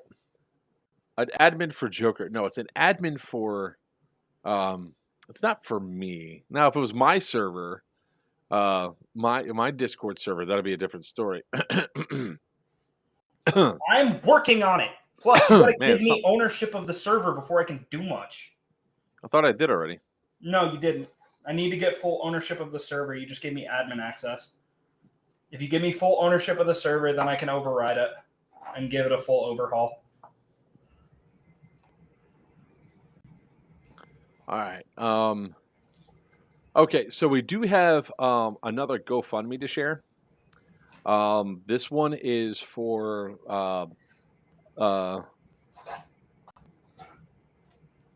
let's see here. I don't know what his name is. Hold on one second.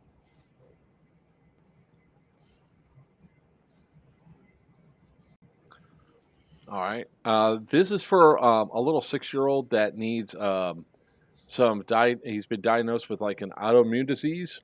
And has to go further with diagnostic testing, which the out-of-pocket costs are $2,500. Man, do I know that feeling. So here is the GoFundMe link that if you guys can just click on doing it. They're looking at raising around $2,500 for that, which is really not that bad of a goal. Hopefully that the community can help out and go above and beyond. They will. That's Buck. That's Mom is the one that posted that. Mom posted that? Yeah. All right. I'll take a look at it in a bit. So it's their local field manager's son, so it's directly tied to the airsoft community, so people can start dropping in 10, 5, 10, 15, 20 bucks. That would definitely help out change this little kid's life, or at least help them get the information that they need.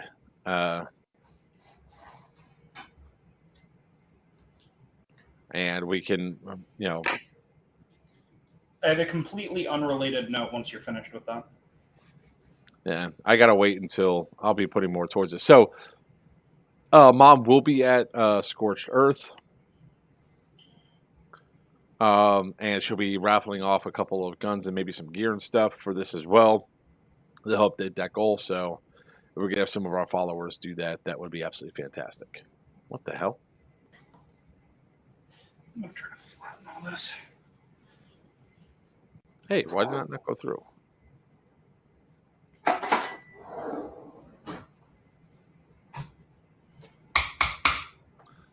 Well, screw you. I'm gonna mute for a minute. Sure. I'm actually putting my donation in right now.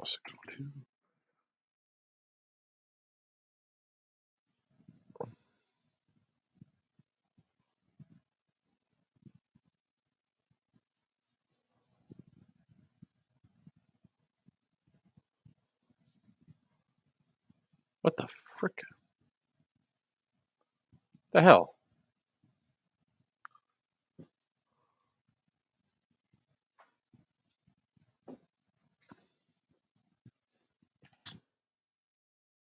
Uh-huh.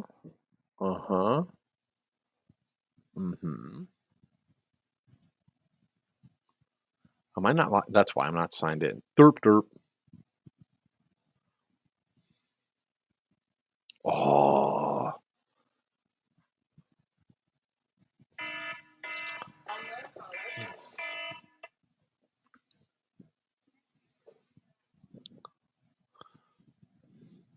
Hey, what's up, Al? What's up, Tiny?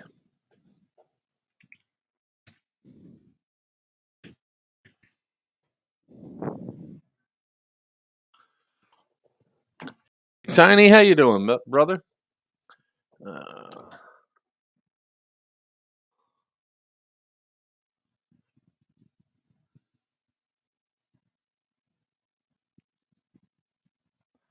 Okay.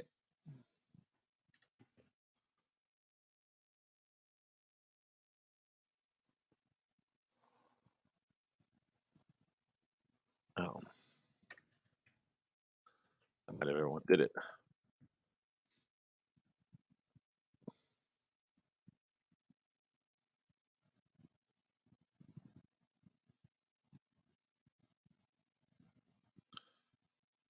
There we go.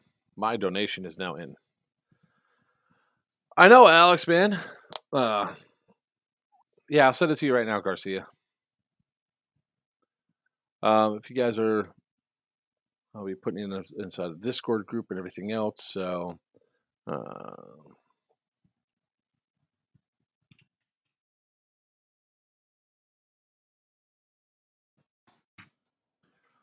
you go.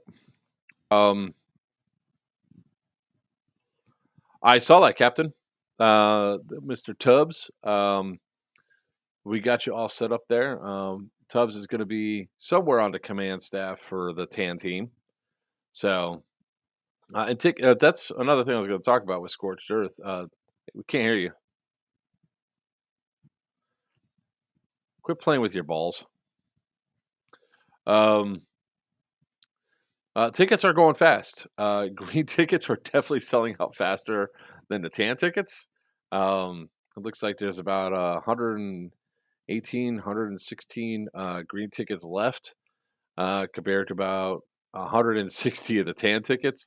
But after this weekend, I think that a lot of stuff's going to be changing for that. A lot of people were looking forward to it. They just had to get past Serious Viking first before going through.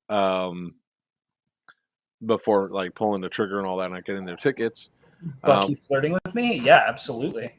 I'm gonna be rocking tan anyway. I don't know if I'm gonna help out with Commander or anything like that, but I'm still choosing. Talk to Mark at some point. Sit down. Enjoy. No. Sweet. Yeah. Oh yeah, let's share the Discord server. All right, we're going to talk about the next thing. So we mentioned before about subscriptions, and I should have said memberships to the.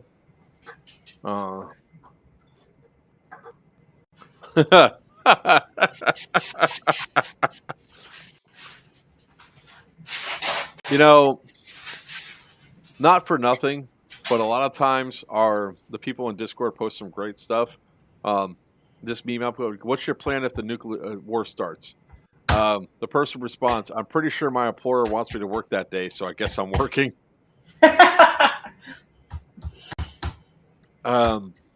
Also, don't forget to push team patches. We're still posting everybody's stuff in our emojis. I just haven't gotten around to putting everybody's up yet. It's been a busy as fuck week for me. All right, so let's talk about memberships on YouTube, because that's what they are. Memberships help us. Was that you, Brad? That was awesome. Memberships help us keep the lights on, and everything else, and helps us to bring more stuff in so we can have restream, and we can also get cool things like what I have in my hand right here.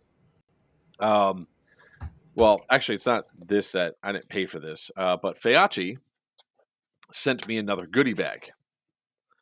We like the guys at Feachi, and you guys might have seen these before, maybe not.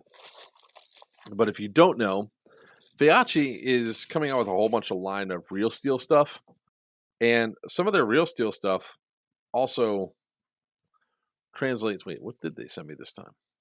I don't think this is what it was supposed to be.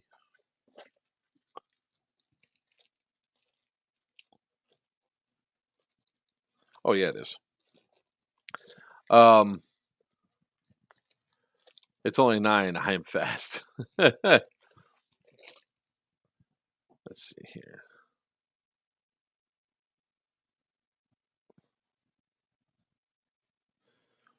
I have to look how to put this together. They sent me the N40 3X multiplier. They actually does put out some really cool, oh, there it is. Really cool, really awesome stuff. So it's a flip up magnifier. Obviously, I don't have the parts all together properly and all that to go through, but I can't wait to do the review of this. But like always with Feyachi, whenever I do a review and everything else, I could then give it away to one of our viewers. So that's what we're going to be doing for this. And for this goes to the people that have memberships. So if you don't have a membership, I highly recommend getting one right now. We have a couple of memberships there. So if you get a membership, odds are ever in your favor to be able to win this. So each membership tier has a different amount of raffle tickets you get. First tier gets 1, second tier gets 3, third tier gets 6, so it multiplies. The higher up in the tiers you go, I'll put more details out there for that. This thing is pretty damn sexy, to be honest with you. I think that's the right way. No, the other way is definitely the right way, because this way just made everything really small. Man, that magnification's awesome. I almost don't want to give this away. All right, I just got a message from somewhere. I don't know where. All right. So check out the memberships that we have. You guys could also earn things like patches and everything else. It's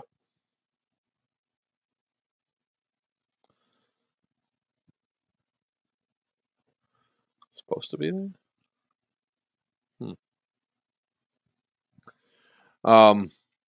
So definitely check it out. I mean, this thing's hefty. Just like first looks, first feels of it and everything else. It really is. The magnification is pretty damn sweet. Obviously, I can't see anything right there, but maybe my kid's patch wall real quick. Nice.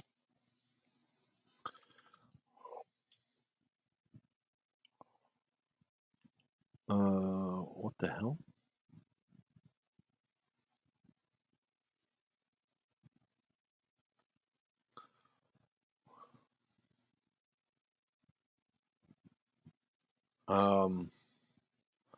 Alrighty then. Somebody's sending me messages I can't see on Discord. So whoever you are, sorry, I can't see the messages.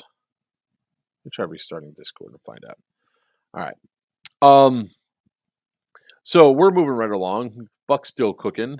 Pretty much the AAR for Serious Viking is over with. So we're going to start jumping right into some upcoming stuff that we have on the line here. Pending. All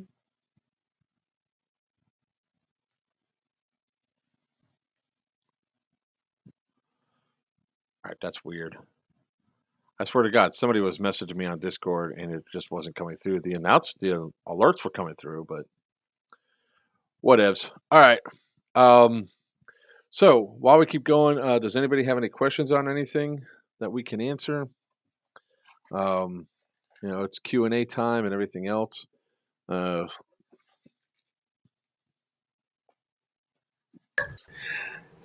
for it. Go ask your question. No, I'm scared. Also, Joker, how many slots do we still need for Tan Command? All of the slots? All of them? How many? Like at least 5 or 6. I mean, Fury finally committed to being the green CO. So Colonel Fury is back. Wonderful to hear. Back in black and green, baby. My wife also has a question. What's the question? Can I see the dog? Cora, No. if she comes here. She's the boss, not you. I don't know where they are. That's Aw, weird. That's okay. They're probably in the room with the wife. Which I think Damien's getting a shower right now, so that's probably why they're all in there. They always stay near him. Did you post a list for the first time Milsim people? Post a list of what? That's right, Tubbs. I forget. You only done like role play events. I know, exactly, right, Brad? The one time we need her and she's not here. Oh, wait. There's Damien. What the hell? Where is the dog?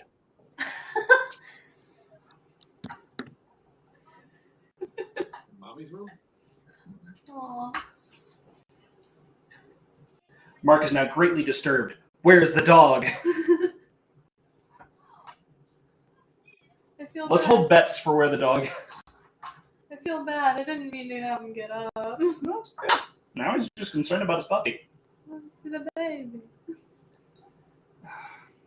Who's this guy? That's Tubbs. Tubbs, you get to see more sticky white shit in my hands.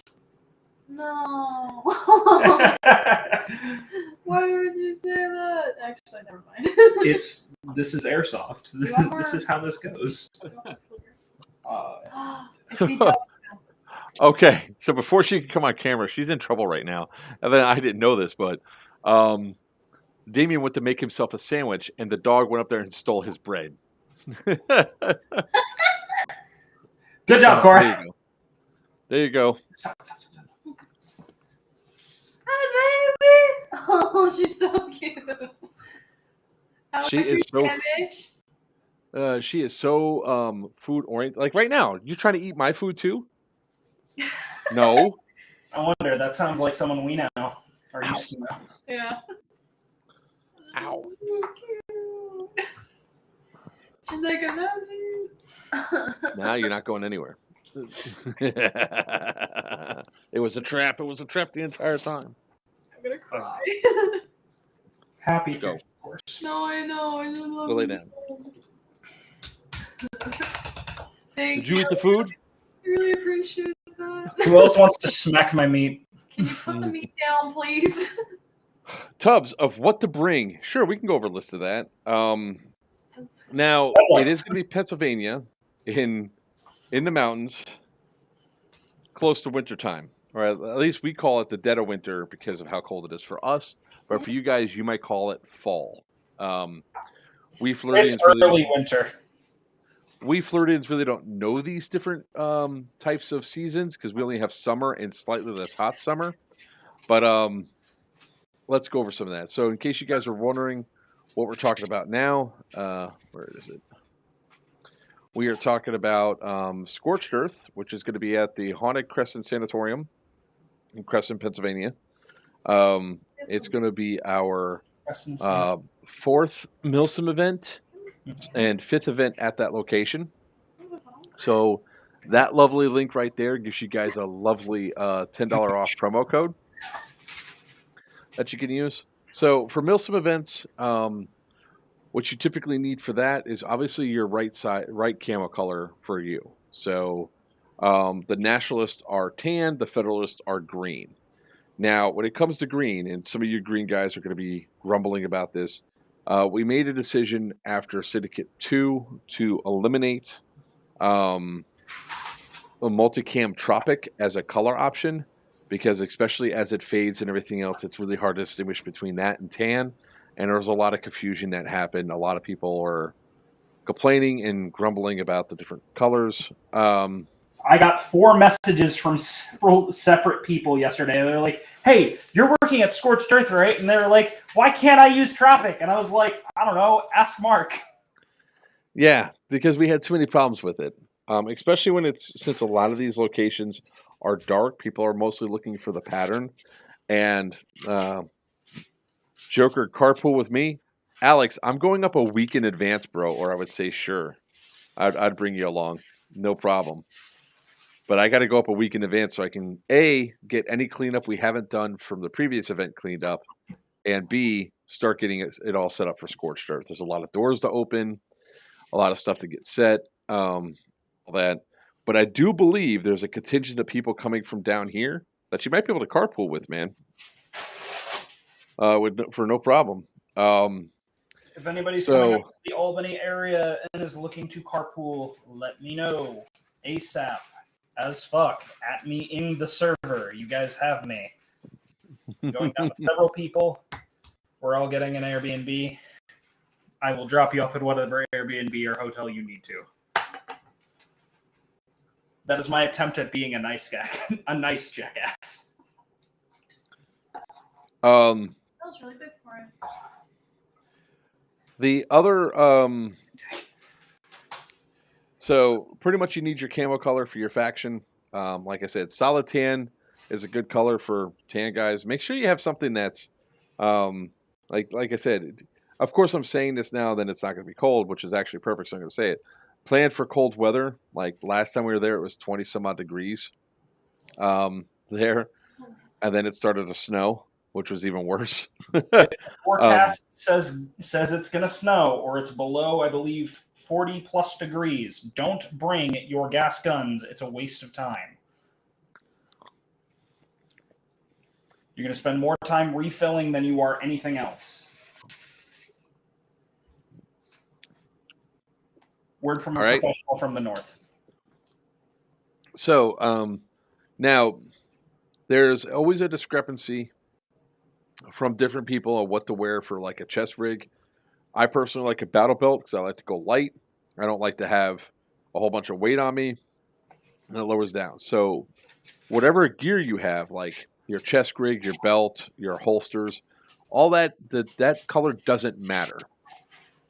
However, it's highly advised that you wear the color of the side that you're on so you don't get shot accidentally. Your helmet, your lid, your cover, whatever you want to call the thing that sits on top of your head, has to match your faction side. So if you have a tan helmet and you're on the green side, buy a green like this. I got these here. It's actually a perfect example.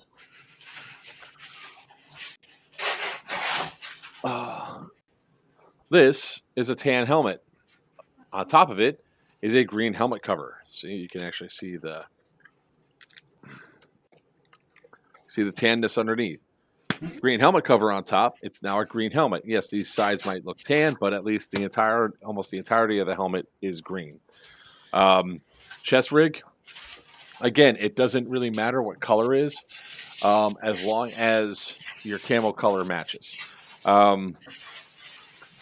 Depending on what role you are, you might want to have anywhere between 6 to 8 magazines on you. Yes, you can reload on the field. You do not need to be extra AA to do so. We're not restricting that. We highly recommend getting 2 tourniquets or 2 4-foot long ace wraps cut in half, the 4-inch wide ones, for wounds. So when you're wounded, a tourniquet can be placed on your arm, wrapped and secured by somebody else, or an ace wrap can be wrapped around and then tied off to eliminate a wound, so you can get back, or to stop you from bleeding out, to get you back into the fight. When you get hit twice, or you've been medic twice, third time you're dead, with one exception, if somebody's taking you prisoner. Obviously, wear a good pair of comfortable boots, or shoes. Comfortable boots are highly advised. No open-toe shoes, sandals, or anything of that. And no tactical Crocs do not count as adequate foot cover. Sorry. As comfy as they might be for some people. All right.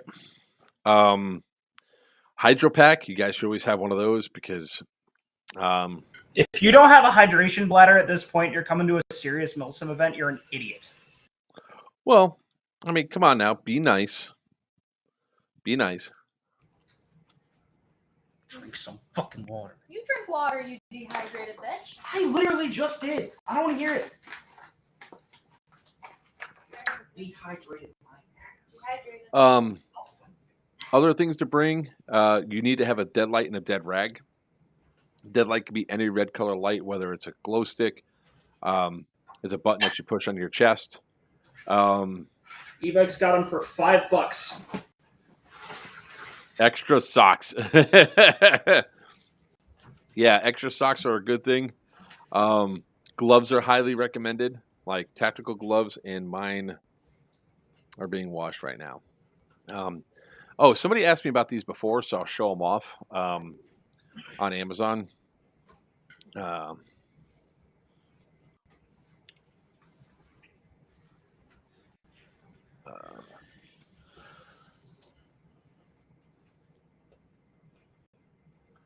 the Titan Op gloves are the ones that I use quite a bit.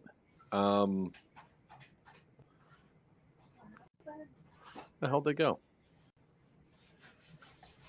Oh yeah. Side note. I don't know if anybody is in the market for a gear case. Evike has like their most expensive one on sale for half off right now. It's $115 as opposed to $230.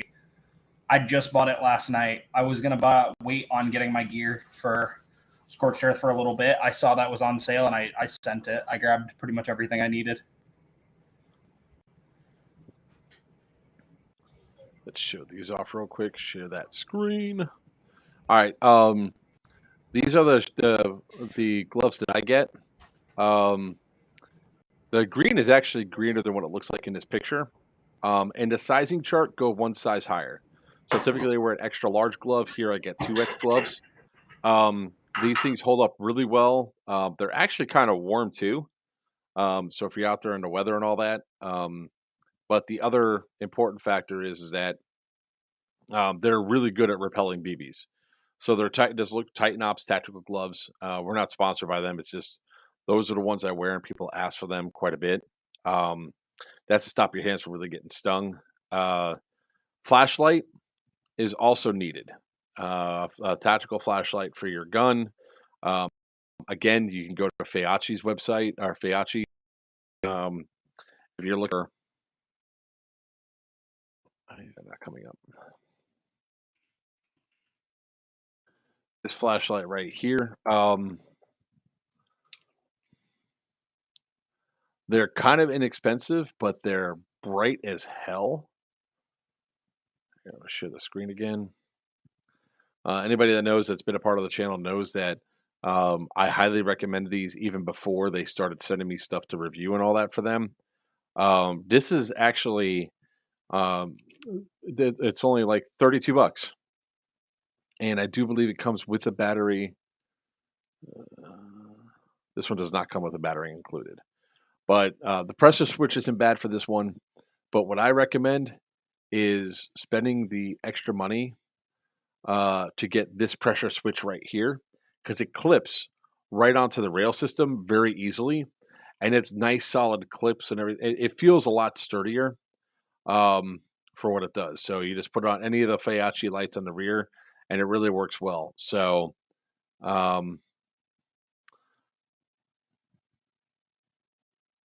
love that momentary on. So you don't even, like, when it comes down to putting this on the rail, you don't need to worry about like using any of the adhesive, the Velcro, or anything else. It just clips right on. This is actually the first Feachi light I got almost 3 years ago. And it wasn't until the last time at MA last week that it actually got damaged to the point where the LED actually got, you might not be able to see it too well, actually got shot out. It got toasted. So they're super bright lights. They shine up really well. I highly recommend getting them if you guys don't already have a flashlight. And it's all right there on Amazon that you guys can get pretty quick. They also have this deal, which I really want to. I really want to get my hands on this light myself. I think Jet has it. It's a combination deal. It's another 1200 Luden with that pressure switch for only $48. Really is. These really are nice flashlights. They go on easy and everything else. So that's another thing that you really need to have for the prison, because even on the upper floors, not a light, like some light comes in, but there's some areas that are still kind of dark. It's kind of a weird way to say, but there are definitely some dark areas inside the place. So I'd highly recommend, having a flashlight. Besides that, I mean, obviously, depending on what you run, whether it's AEG or HPA, make sure that you have enough batteries. Make sure if it's cold out, make sure your batteries stay warm somehow, some way. Get some powder maybe for chafing. um, but that's pretty much it for the milsims. I mean, there's really not much. I mean, I would also recommend if you have M4 mags or 9mm mags, getting an Odin speed loader. Oh yeah, those things really make a difference, guys. Don't slack off if you don't have one. Definitely get it. It's worthwhile. You can actually check out the Odin speed loaders on MK Airsoft's page. Don't get them from Amazon because those aren't the real things. If you get an Odin speed loader, I also highly recommend getting the silicone inserts so you don't have a battle maraca. You will still have a maraca, just less loud. Hardly. There's a huge difference in sound between the ones that have it and the ones that don't.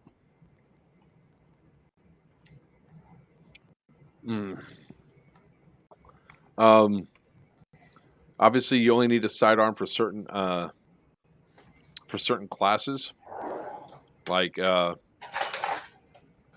sniper class, like sniper and sniper, DMR, and LMG classes need to have a sidearm, but nobody else really needs to.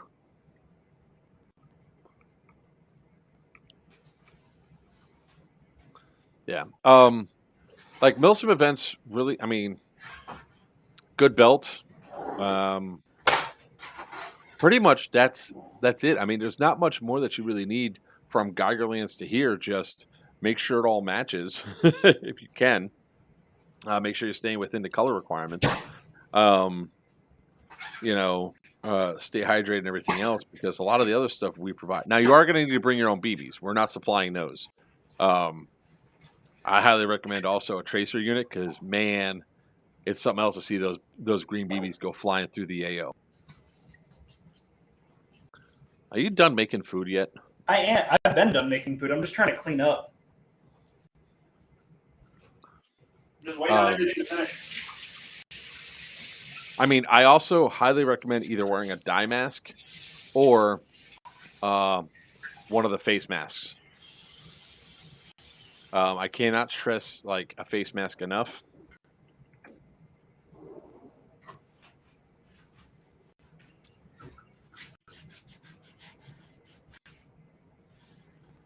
Like this here is one of the ones I use religiously.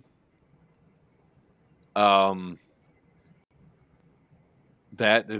one covers your ears plus your face, and they hold up really well.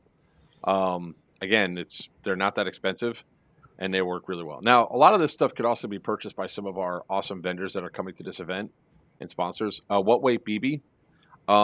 Depends on what your gun could push. I mean, I always recommend going at least the lowest weight I would say is like 2.8, unless your gun can't push it. But 3.2 is my go-to.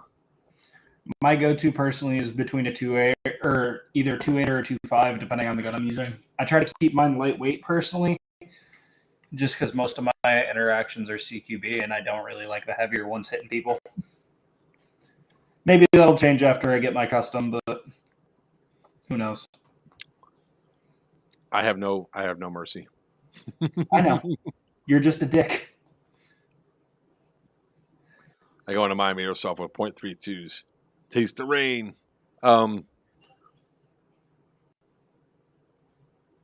See here. Also, was I muted when I was talking about the gear case, or did y'all hear me on that one? We heard you. Okay, good, because it's on sale for $115. If you guys are looking for a good quality gear case, that is the way to go. Only downside is it's a green one instead of a black. So if you're really horny for the black one, I'm sorry, but you're SOL. I think there's only a few hours left on it as well. Checking right now.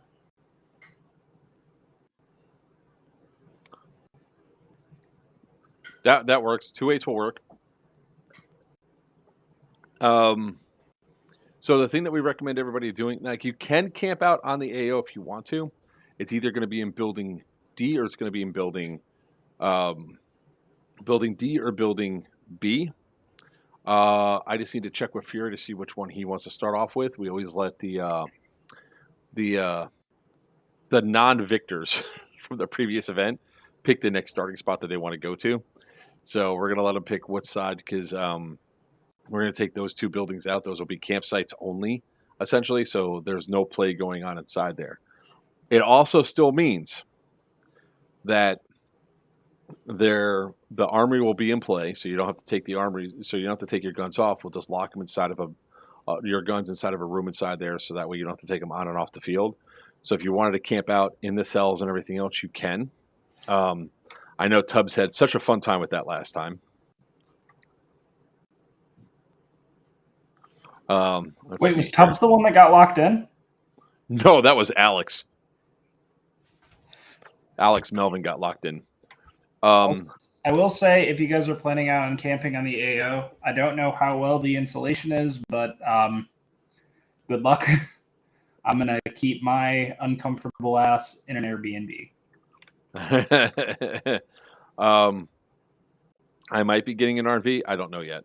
But we will have a hotel block tomorrow. I'll call up the hotels again for the ones that were out last time that everybody liked. Although Tubbs is like, hot tub and pool, baby. Hot tub and pool. Hot tubs for Tubbs. Oh, no, I'm the one that had whose cot broke. That's right, your cot broke.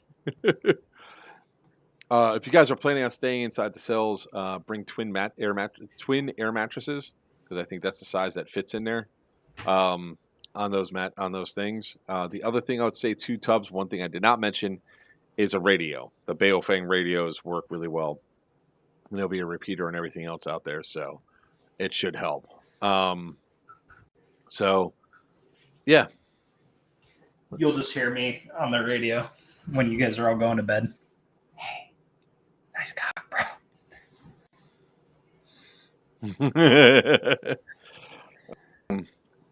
So, Scorched Earth, it's going to be a standard 2 armies against each other, green versus tan. There will be probably a couple of NPCs running around for you guys to interact with and take down or capture or whatever. So I started talking about it a little bit when I mentioned about taking hits. So there will always be an opportunity to take an enemy player back as a prisoner. So the way it works is I run up on Tubbs, I shoot Tubbs. It's the first time he's been hit. I hold him for 15 seconds. Or first off, I say, I'm searching you. You're searching for any. If you're searching, they have to hand over any intel to them. Say, I'm searching you. You got any intel or your kill card. You have to hand over any objectives they might have, plus their kill card. You want to collect those kill cards because you might get rewarded with more raffle tickets or everything else for having certain suits and all that of the enemy team. You can't do it for your own team. You only have to give up your kill card, not all the kill cards you have. And then the intel you have to just hand over, anything that you're carrying on your person, any objectives or anything else. So if you get shot, you're hit, I go up, I say 15 seconds, Tubbs, you're my prisoner. You then walk back to then escort that prisoner back to your AA. Now, if during that time, the prisoner is shot, they can be revived again. Again, holding it for 15 seconds and continue walking. If they get shot a third time, they are now dead, and they bleed out right then and there. If that prisoner is carrying anything like intel or anything else, it is all dropped right then and there, because they have to bleed out regardless. All right. So if you guys are carrying paper intel, please put something on top of it so it doesn't blow all across the AO. Thank you very much. We don't need that mess everywhere. Now, say I run up on Tubbs. Tubbs has already been shot twice. He's waiting to bleed out, and you still have a chance to take a prisoner. You go up and say, "I am taking you prisoner." Do the countdown. Take a prisoner. They're considered. All these players are considered disarmed. All right, so they can keep hold of their weapons, their grenades, and all that. They just can't use them. All right. So if I take Tubbs back, he's considered, like, even though he's got 2 armbands on, I can take him back one time. Take him back to my AA, and if I get him there, you score points for bringing in a prisoner. They're there for 3 minutes, and then they go back to their own respawn. Now the respawns are going to be in parallel, so it's really If you get killed down by K or captured down by K, you get advanced up. The game theory behind this is that it causes some attrition, so that way people aren't stepping all over each other with bodies. It really helps out both sides. Now, what happens if you're being escorted as a prisoner, and one person could take 5 prisoners back at a time? No, you cannot overwhelm them. So what happens if the person that's escorting these prisoners gets shot? Well, when they kneel, you kneel. Imagine there's an imaginary tether on them. If they move off to the side, you move with them. So it's just one of those things. You play this right, guys. Play it like you're there to have fun and everything else. Give the people the opportunity to take you back fairly and capture you, because they're going to want the same courtesy from you. So if the player is escorting people back, he gets hit and he's bleeding out. If he bleeds out and nobody from your team comes up and touches you because you still have a chance to be medicked, you bleed out and walk back to respawn. Remember, when you die, you have to take off all intel that you've collected and all objectives you've taken and put them on the ground regardless. You cannot dead walk objectives or intel back to your spawn. All right. So now say that the enemy player shot and your team comes to rescue you. As long as you can be medicked again, like you only have one armband on, they can medic you up and you can go back into the fight. Now, if on the way back you've already been shot twice and you're on your last life and you know that, just take the walk. Now, when I said this before, that everybody is considered unarmed, there's only one exception to this rule, and that is Nikolai. Nikolai's an NPC. When you capture Nikolai, you better search him for weapons. The Nikolai safe word is pineapple juice. If he says pineapple juice or OOC, don't touch that. Don't touch that. Because he might forget to have his cell phone on him again, and that's not something that's actually in play. But you might want to check to make sure he doesn't have a knives, he doesn't have a grenade, and you might want to make sure that none of your friends give him a gun. Or you might want to make sure that there's no guns. It's me, Mario. Hey, what's up, Brainerd? The tactic to keeping Nikolai alive is keep all of your guns the hell away from him and keep a knife near him. And grenades away from him too. Yeah, that too. Noticed that. So, there will be some force back. You cannot physically tie my hands in front or behind me, okay? Because I need to be able to break my fall. But I'm going to fight tooth and nail from being taken back. Full Nelsons are fun. No, you can't go around the neck like that. It's a joke. I know. But like people on Cartel and DEA learned the hard way last time. Like, holy shit, this guy's really pushing back. No, I won't be throwing punches or kicks. I don't expect any punches or kicks to go down. You just have to restrain me and make sure the guns are taken away and take me to your leader. That's usually how the points are scored. So that's Nikolai's the only exception to that rule. So over the shoulder. I'm finally going to be heading back to my office, so I can finally join from there. Give me one moment. Okay. Battery started to die. No tubs that cannot be lifted up off the ground and carried like that, nor can I really be dragged. We're trying to keep this safe. And if any of you guys were there, the interaction is for the player enjoyment. There'll be points where I just give up and don't fight back. There's going to be other points where I lull you into a false sense of security, and then you guys are like, what the hell's going on? It's all a matter about keeping it safe, but at the same time, giving you guys that level of interaction that you don't really see at a lot of other, at quite a few milsims. It really amps it up a notch. Let me see if I can upload a video just to give you an idea of that.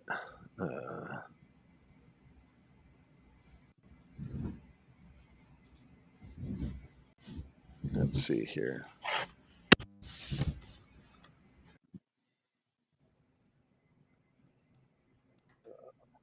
I think this one will work when it gets done uploading.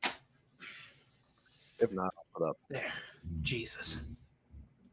Now I'm actually on stream in the proper place. Only took all night. Only took all night.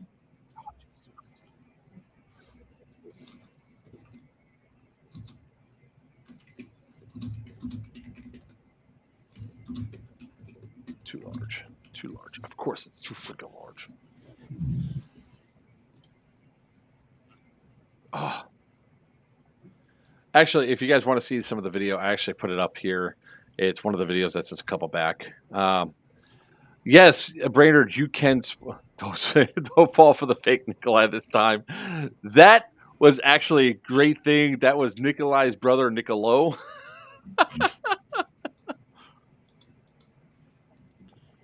Can I just swaddle you like a baby? I'd be scared, Brainerd. I'd be scared. Rightfully so. Yeah. But that was like the best idea I had. Well, here, let me get Aaron Bennett my other Hawaiian shirt that was identical to the one I was wearing like the entire day. Got an identical shirt. So when they went for him to go, Nikolai's over there, get him, and they went charging upstairs after him, and I'm downstairs hiding. Here, let's see. That one's processing. Let's not share screen. Let's do cancel. Local source. Add source. Local video.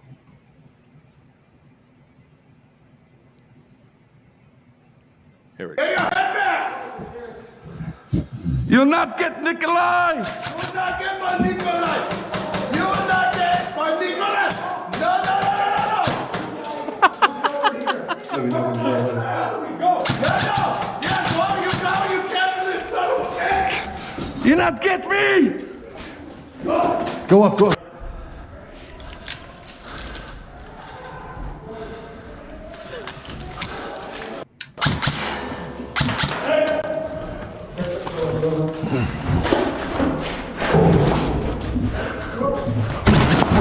Hit!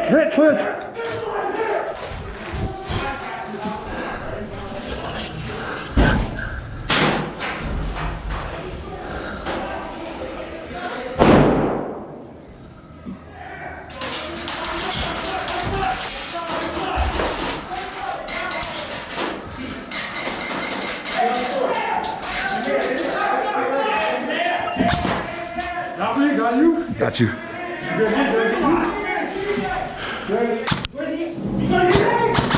You'll not get me alive, you capitalist pigs! Dead. Take his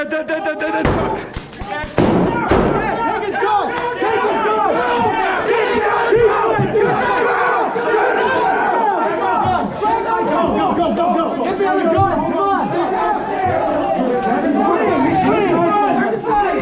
Hey, I got it. No check for weapons! He's clean on top! Get off the ground! Get off the ground! Security! Get on the ground! Yeah, take him in! Hey! That's two! Back up! That's two! Don't shoot him again! Don't shoot him! Check him! Keep checking him! He's clean up top! I got his legs! Somebody! Nothing there, buddy! Think I wasn't prepared for this one, right? Hey! Get that out of here! Get that out of here! I got him! Get that gun out of here! Step back! Step back! Keep your gun swinged on, but step back! You're back! At least 5 feet! He's got two guys already! He's got two! Alright. You submit. Come on. You gotta say the words, buddy. Give me up. Alright. He said the words! Alright. He's coming with us! You guys cover our exit! Come on! I'm now in. What's that? Follow me! That is! Go! Hey, go! Put your other guy on your back. Is that okay? Or do you want behind my back. No, okay, I'll keep him. I'm now in. Get out of the way! Move! Go! Hey! That's two. That's three. That's two. That's two? I shot him. I'm shot him. All right. Someone dropped the radio. Might be me. Someone just dropped the radio. Nope. You all right? I'm fine. All right. Back up. All right. You said pineapple juice, didn't you? No, not now. What's that? Not now. Oh, shit. When you got me up, I said, we're good, we're good. Oh, shit. I thought I heard you. So, everyone shut the... And That's this just a is why we taste. can't have nice things. It's just a just 30. Our next event is actually November 4th through the 6th at the prison at our event called Scorched Earth. Give me 1 second here. I'll toss up that lovely promo code again. Share code URL. All right. So here is the promo code for that. We still have tickets available. It's going to be a fun event. So that, like, I swear, if Tubbs sits on me, I don't think I'll be able to lift up. But If I sit on you, you won't be able to lift up. oh, the hell I won't. I can lift you up. Can you? Yes, I can. Just 30. That's the event right there. It's called Scorched Earth. It's November 4th through the 6th at the Crescent Prison. Dude, I had 6 guys on me, and I did, and they're like, oh shit, and 2 more guys had to jump on me to keep me down. And how heavy were those guys? They were not small. But were they big? Yes, they were not small guys. They were big. All right, Tubbs, you and I are going to have a brainstorming plan on this. Shoot me a message on Discord at some point. Let's see here. It's one of the cheesecakes out. Here, let me see if I can pull it up just to show you, like, the guys that were capturing me and all that. My laptop. Oh. Let's see. Oh! Get your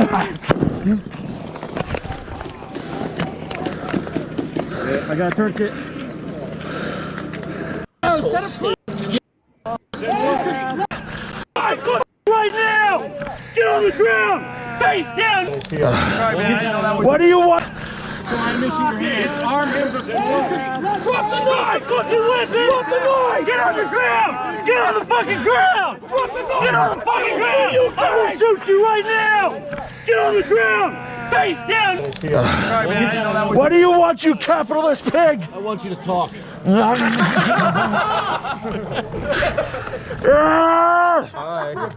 I ain't talking to you!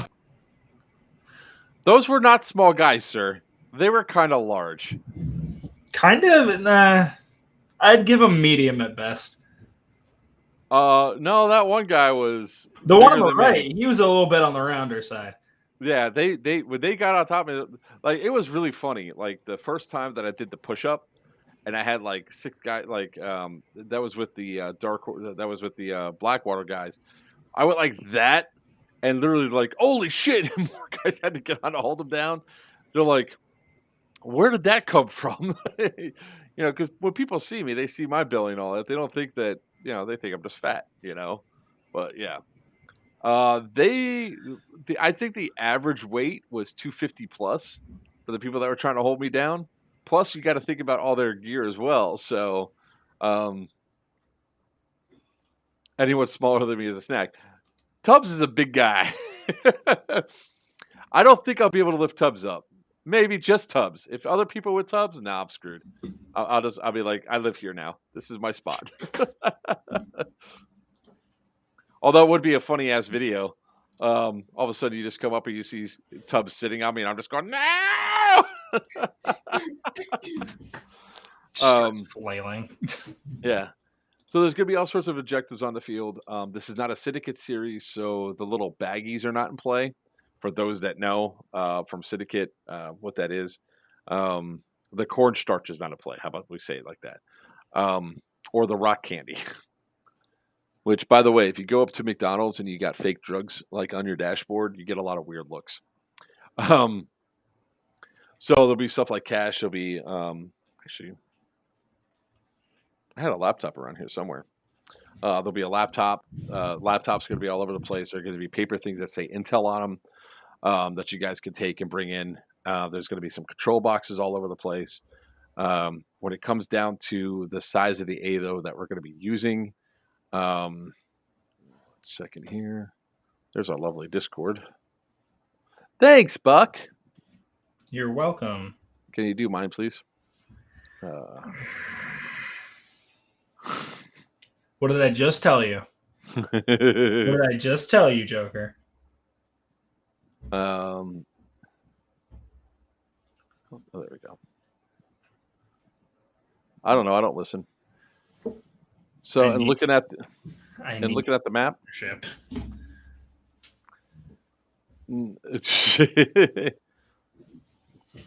the mysterious. No, the red bags. The red bags were there since Syndicate. Actually, the red bags were there since the zombie group that was there. We just, because they left them all over the place, we just took them and used them as red baggies for Syndicate 1.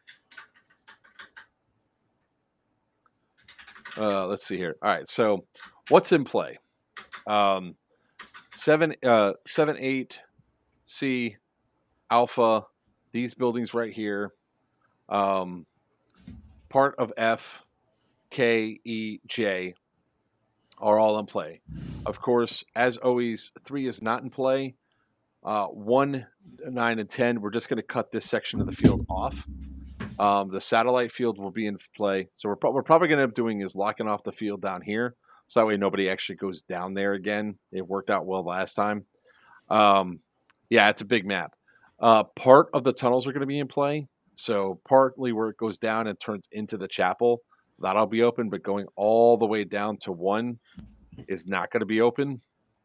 So we have a large area of stuff that we're going to be playing at. The two AAs are going to be Alpha and 8. So that's where the AAs are going to be located at. Unless we turn around and say, hey, we'll just use Bravo and Delta for that, which might actually turn into a thing. You just can't shoot or fire within the vicinity of Alpha and Bravo, or Delta and Bravo. I'll see, because it all depends on mess. Nah, Bravo's too close to that. See, this is like part of the things that go through, like when you're trying to plan out where the best locations are for people to start off and to fight from. That's where we run into stuff like this. Like, man, do we have it at Alpha and 8, or do we keep the Delta and Bravo and keep these other buildings in play? The problem is Bravo is too close to right here, and this is a major focal point right here. So I just think we're just going to keep Delta and Bravo out of play during the game, and just have it as Alpha and 8 again. That way they still run behind the backside of the buildings. C still viable, 7 still viable, and all that. Now, one of the cool things that we're going to do is we're still talking about what we're going to do for Friday night. So for those of you who've been to the Syndicate series, you guys know that we typically have what they call a JTF mission. And those JTF missions are usually an extra paid for ticket that you guys get to run through a specialized mission just for you guys. Unfortunately, the guys that run those is not going to be, they're not going to be here for the event. There's just with scheduling and everything else, we're not going to have JTF missions. So instead, we're going to give you guys a Friday night game. Now, there's 2 options that we're thinking of. Sin's got one option, I got another, but it might actually involve the H building right here, which is actually G. Oh, wait, no, that is H. The one that's shaped like a C is the H building. We're going to probably do some cool stuff. I want to do the PUBG style game again, tournament, essentially allowing people to play for that. So there will be some stuff to do on Friday night. And then, of course, Saturday, there'll be a night game Saturday night, which you wonder when dad mode will kick in from me. Typically, dad mode only comes into play as if somebody does something to a kid, right? So obviously, just 30 saw my the Papa Bear activated. So, but that's the size of the map. Again, it's going to be in Crescent, PA. There's a lot of acreage to work with, over 35 acres. The cap is 400 players out on the field, or no, 300 players out on the field. With all the other staff and everything else, there'll be 400 people out there. We do use a lot of embedded admins, so that way, and usually they typically police their side plus the regular admins. So there's a little of both. So we find that actually keeps people playing a lot more honestly when they're out on the field, because see how this looks. There we go. The reality when it comes down to this stuff, how to put it. If players don't know who the admins are, they're not clearly identifiable marked. I think everybody's an admin, and they just play better. That's what we experienced. Some uniqueness of the rules of this AO in particular. No riot shields are allowed on the AO. I don't care if we don't care if they weigh as much as a regular riot shield. That's actually more of a detriment. They're just OP at this location because it was a prison. It was a mental hospital. So 1 or 2 riot shields could lock down entire zones, and we don't need that. The other thing is there's no full auto on buildings. This is an insurance issue. It's not our call. Plus, again, with the tightness and everything else, plus how dark it is, people get lit up way too much. And besides, those of you that want to go full auto, I know you all can spam the trigger as it simulates full auto because trust me, I've been shot by it. No launchable tag-in products at players. Not even if you're P-top certified. Not if you're P-top certified either. Sorry. I said not even if you're P-top certified. I have to check with Sin, but I'm pretty sure we decided to allow the 40 mics outdoors with a 50-foot MED. 40 mics scare me.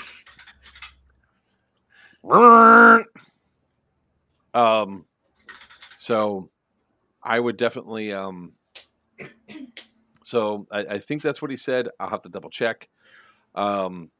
So you can full auto from indoors to outdoors, from outdoors to indoors.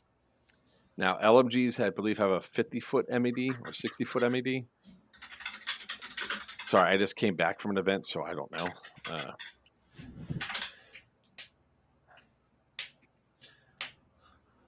Pulling up the rules right now just to.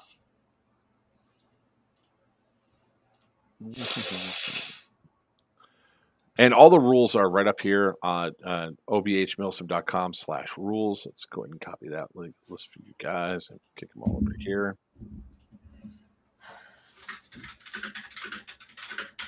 All right. Let's see. MED. GMRs have a 50-foot minimization distance. Saw 50-foot minimum engagement distance. I thought I was right. You must have a secondary weapon when you go in. So as soon as you cross through a threshold, make sure your 50-foot MED is there. With SMGs, you can full auto right up until you get to that door. But when you get to that door, make sure that you kick it over to semi-auto when you go in to do it. So bear in mind too that part of this is because of how dark the place is, because there are no lights that are on there, that you might not see that one person that's sitting in there and getting beaten lit up. All right. So yes, SMGs have a little bit of are a little bit underpowered because they can't go full auto, but at the same time, guys, you know the thing.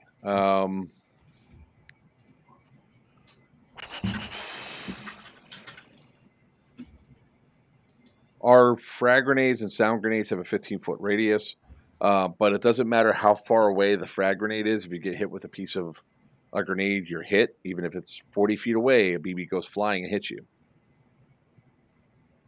For a what gun?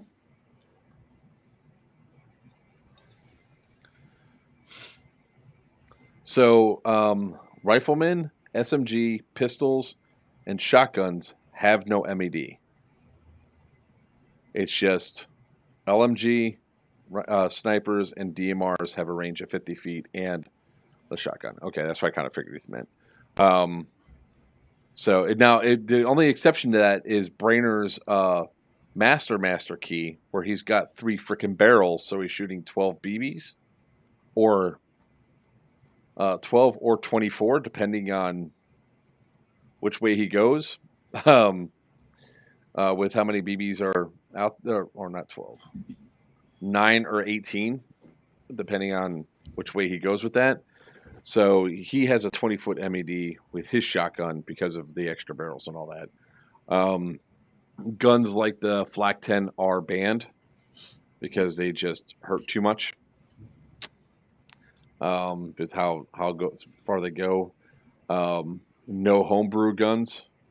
Anything that you're bringing in was obviously going to be chronographed and checked. So if it's something that is, you know, give me a laser machine that literally just goes 150 rounds per second because you essentially hook the air hose up to a freaking bottle of BBs.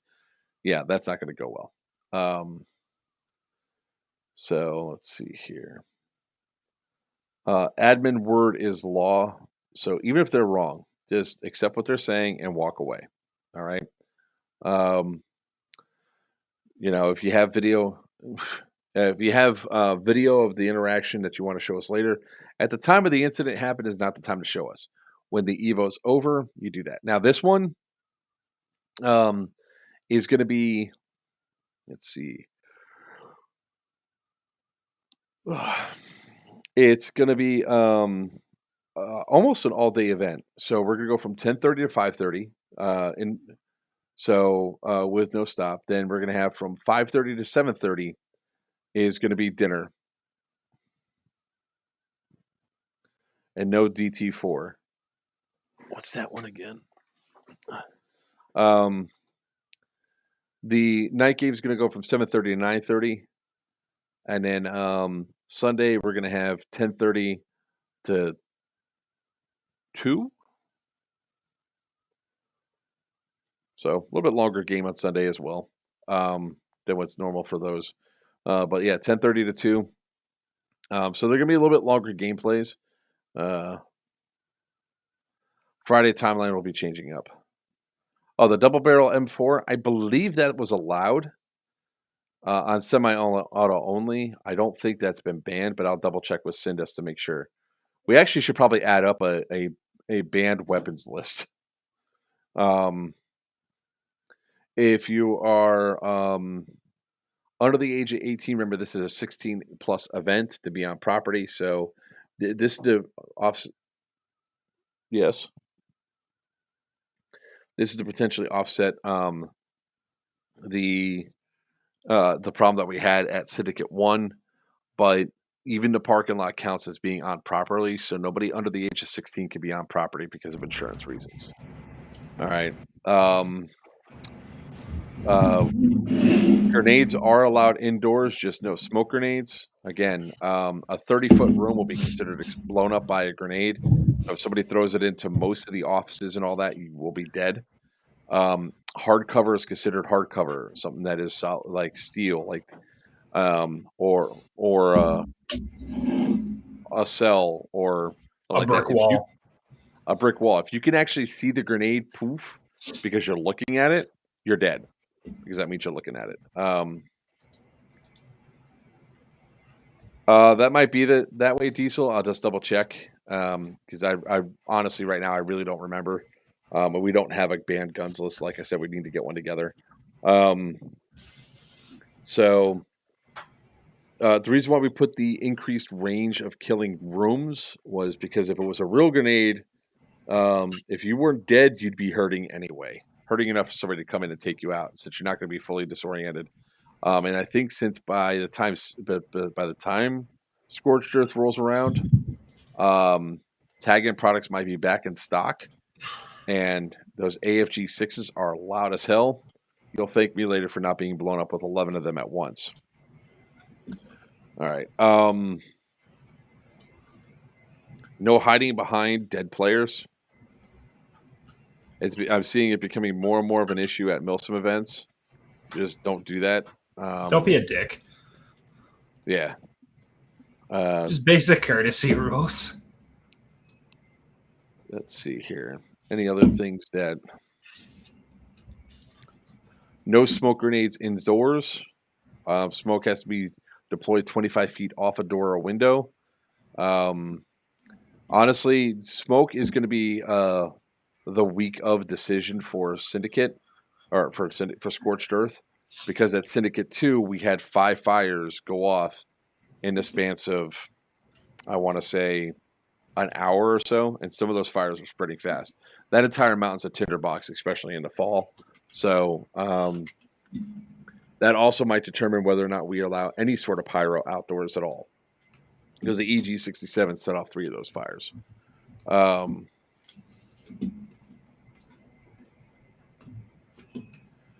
Trying to think here. War crimes. I sort of mentioned it during the AAR, and I'll bring it up again.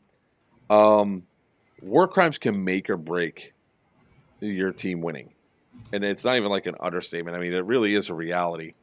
So doing that, like things like no ladders are in play. So I couldn't believe I had to at Geigerlands explain the difference between a ladder and a stair after I caught a person where he wasn't supposed to be, and I was like, "What's this?" He goes, "That's a stair." Does it go vertically? Yes, that's a ladder. That's not a stair. Get down. Obviously, shooting at the thing is off limits. You shoot at the chapel, you're gone, banned, and if you break a window, you have a $5,000 fine.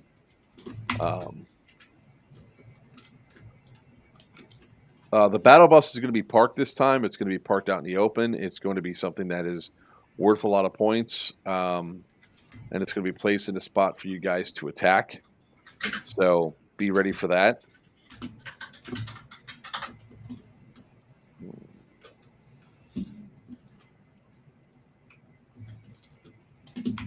Let's see here. So yeah, unless you guys have camping is always free at the prison. So you guys can camp out in the parking lot, or you can camp out on the AO. Remember, there are going to be porta potties available, but that's about the only things that are there. Now, down the street, you have sheets and everything else. No drugs or alcohol on site. I didn't think I'd have to say that, but it happens almost every single time. So please don't do that, guys. And Weed is not legal in PA yet, guys. Remember that. Don't eat a 50,000 milligram edible and have an overdose, please. Thank you. So do you guys have any other questions, or we can start wrapping this up? It's about that time. Yeah. So we'll start doing shameless plug stuff in a second here.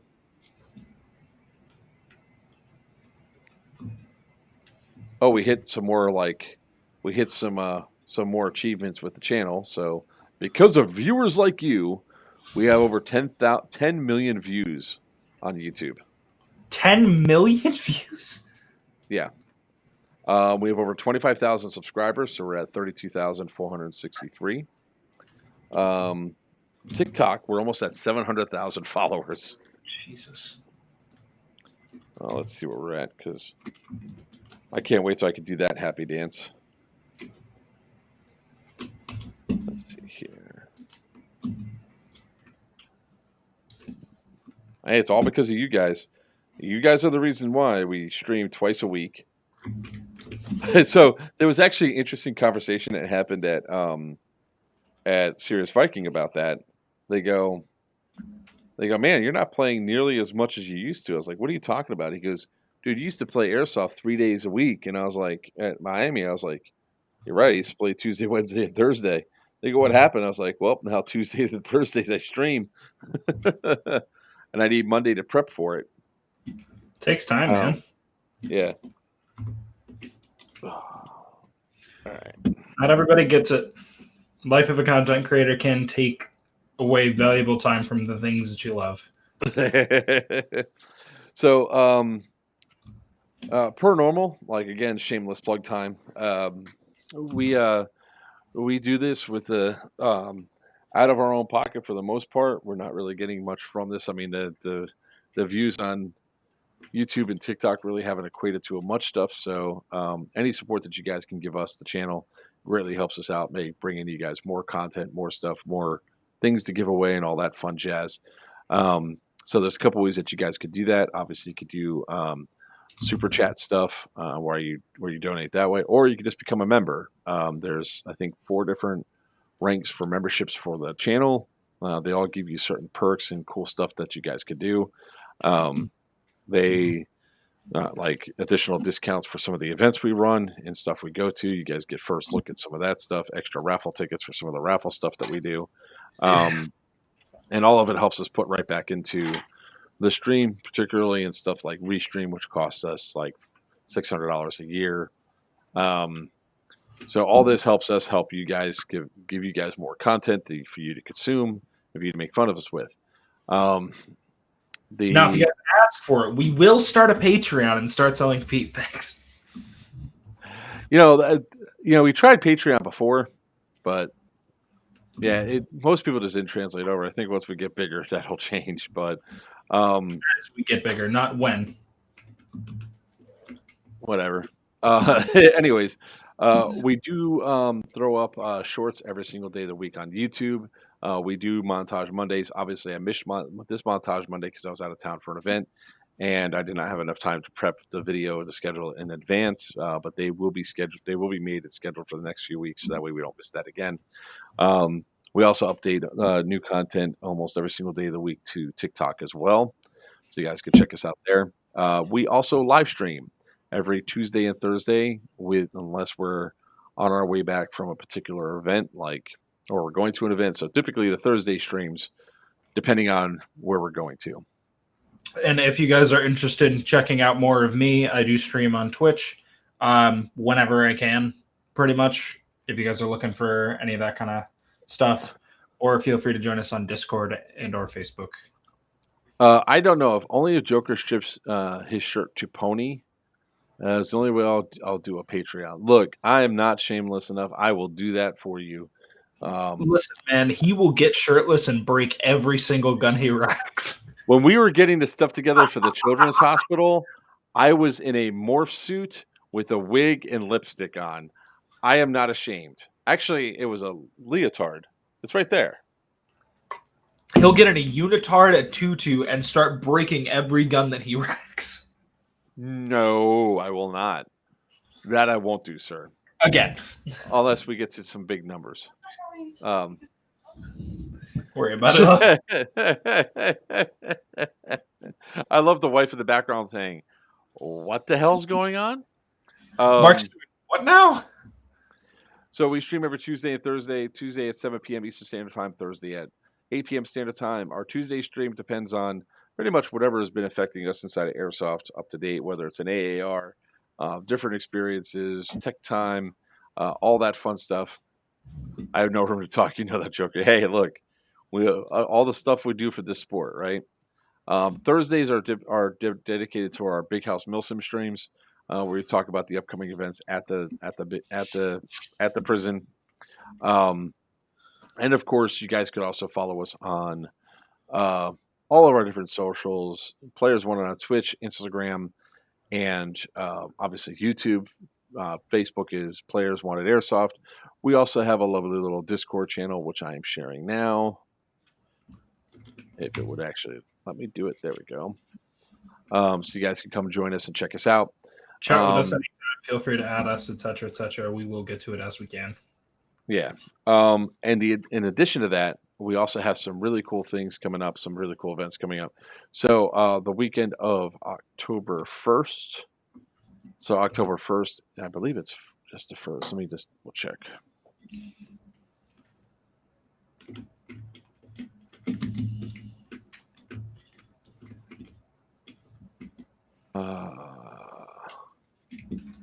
Where are their events? I gotta talk to Ron about that.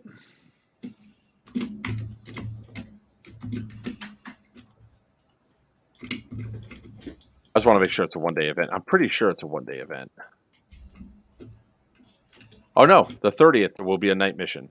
So, yeah.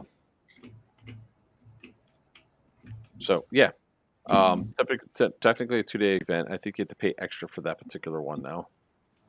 RC Airsoft search. What the hell?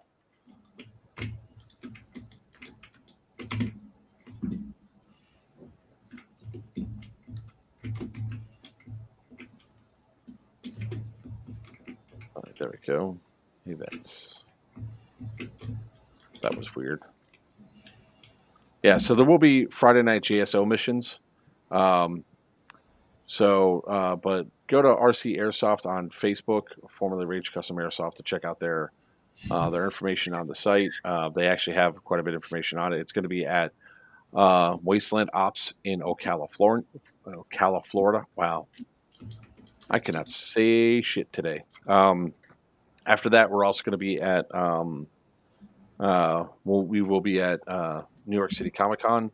After that, we're going to be at our local event over here for Operation Hades, hosted by Hefe Airsoft. So go to hefeairsoft.solutions.com to check out that event. It's going to be at Extreme Range Paintball Park.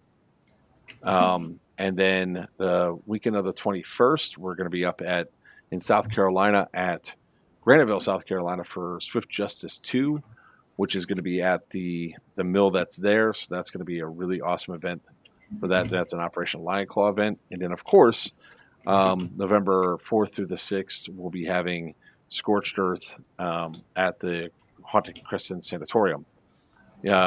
So we have a lot of cool events that are coming up in the near future. We'd love to see you guys at. Obviously, I play Airsoft almost every single Wednesday at Miami Airsoft, so come say hi. Talk about all things Airsoft and everything else. We're always looking for good things. The SRL, yeah, Rick, you might like that. A little bit extra length, but the G&G SR series is a really solid gun.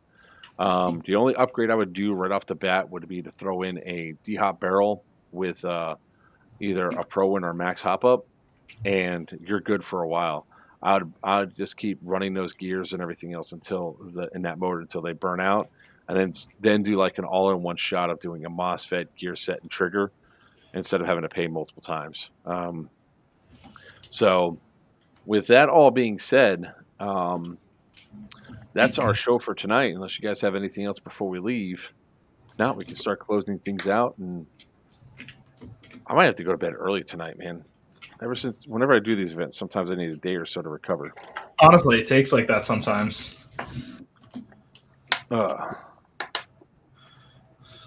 So, all right, give that a couple more seconds, and then, well, please, guys, come join us. Come talk. Come say hi. I mean, we don't bite. Well, I don't know about Buck, but I don't bite. I bite if you ask me to, or don't. What the hell? Stop that. Not you, the stupid thing. I figured it was just messing with you. Kind of mess with chat sometimes. All right. Well, with nothing else really coming in, ladies and gentlemen, boys and girls, children of all ages, I'm Joker for Players Wanted, and that's just Buck. Until next time, may your BBs fly true and your opponents always call your hits.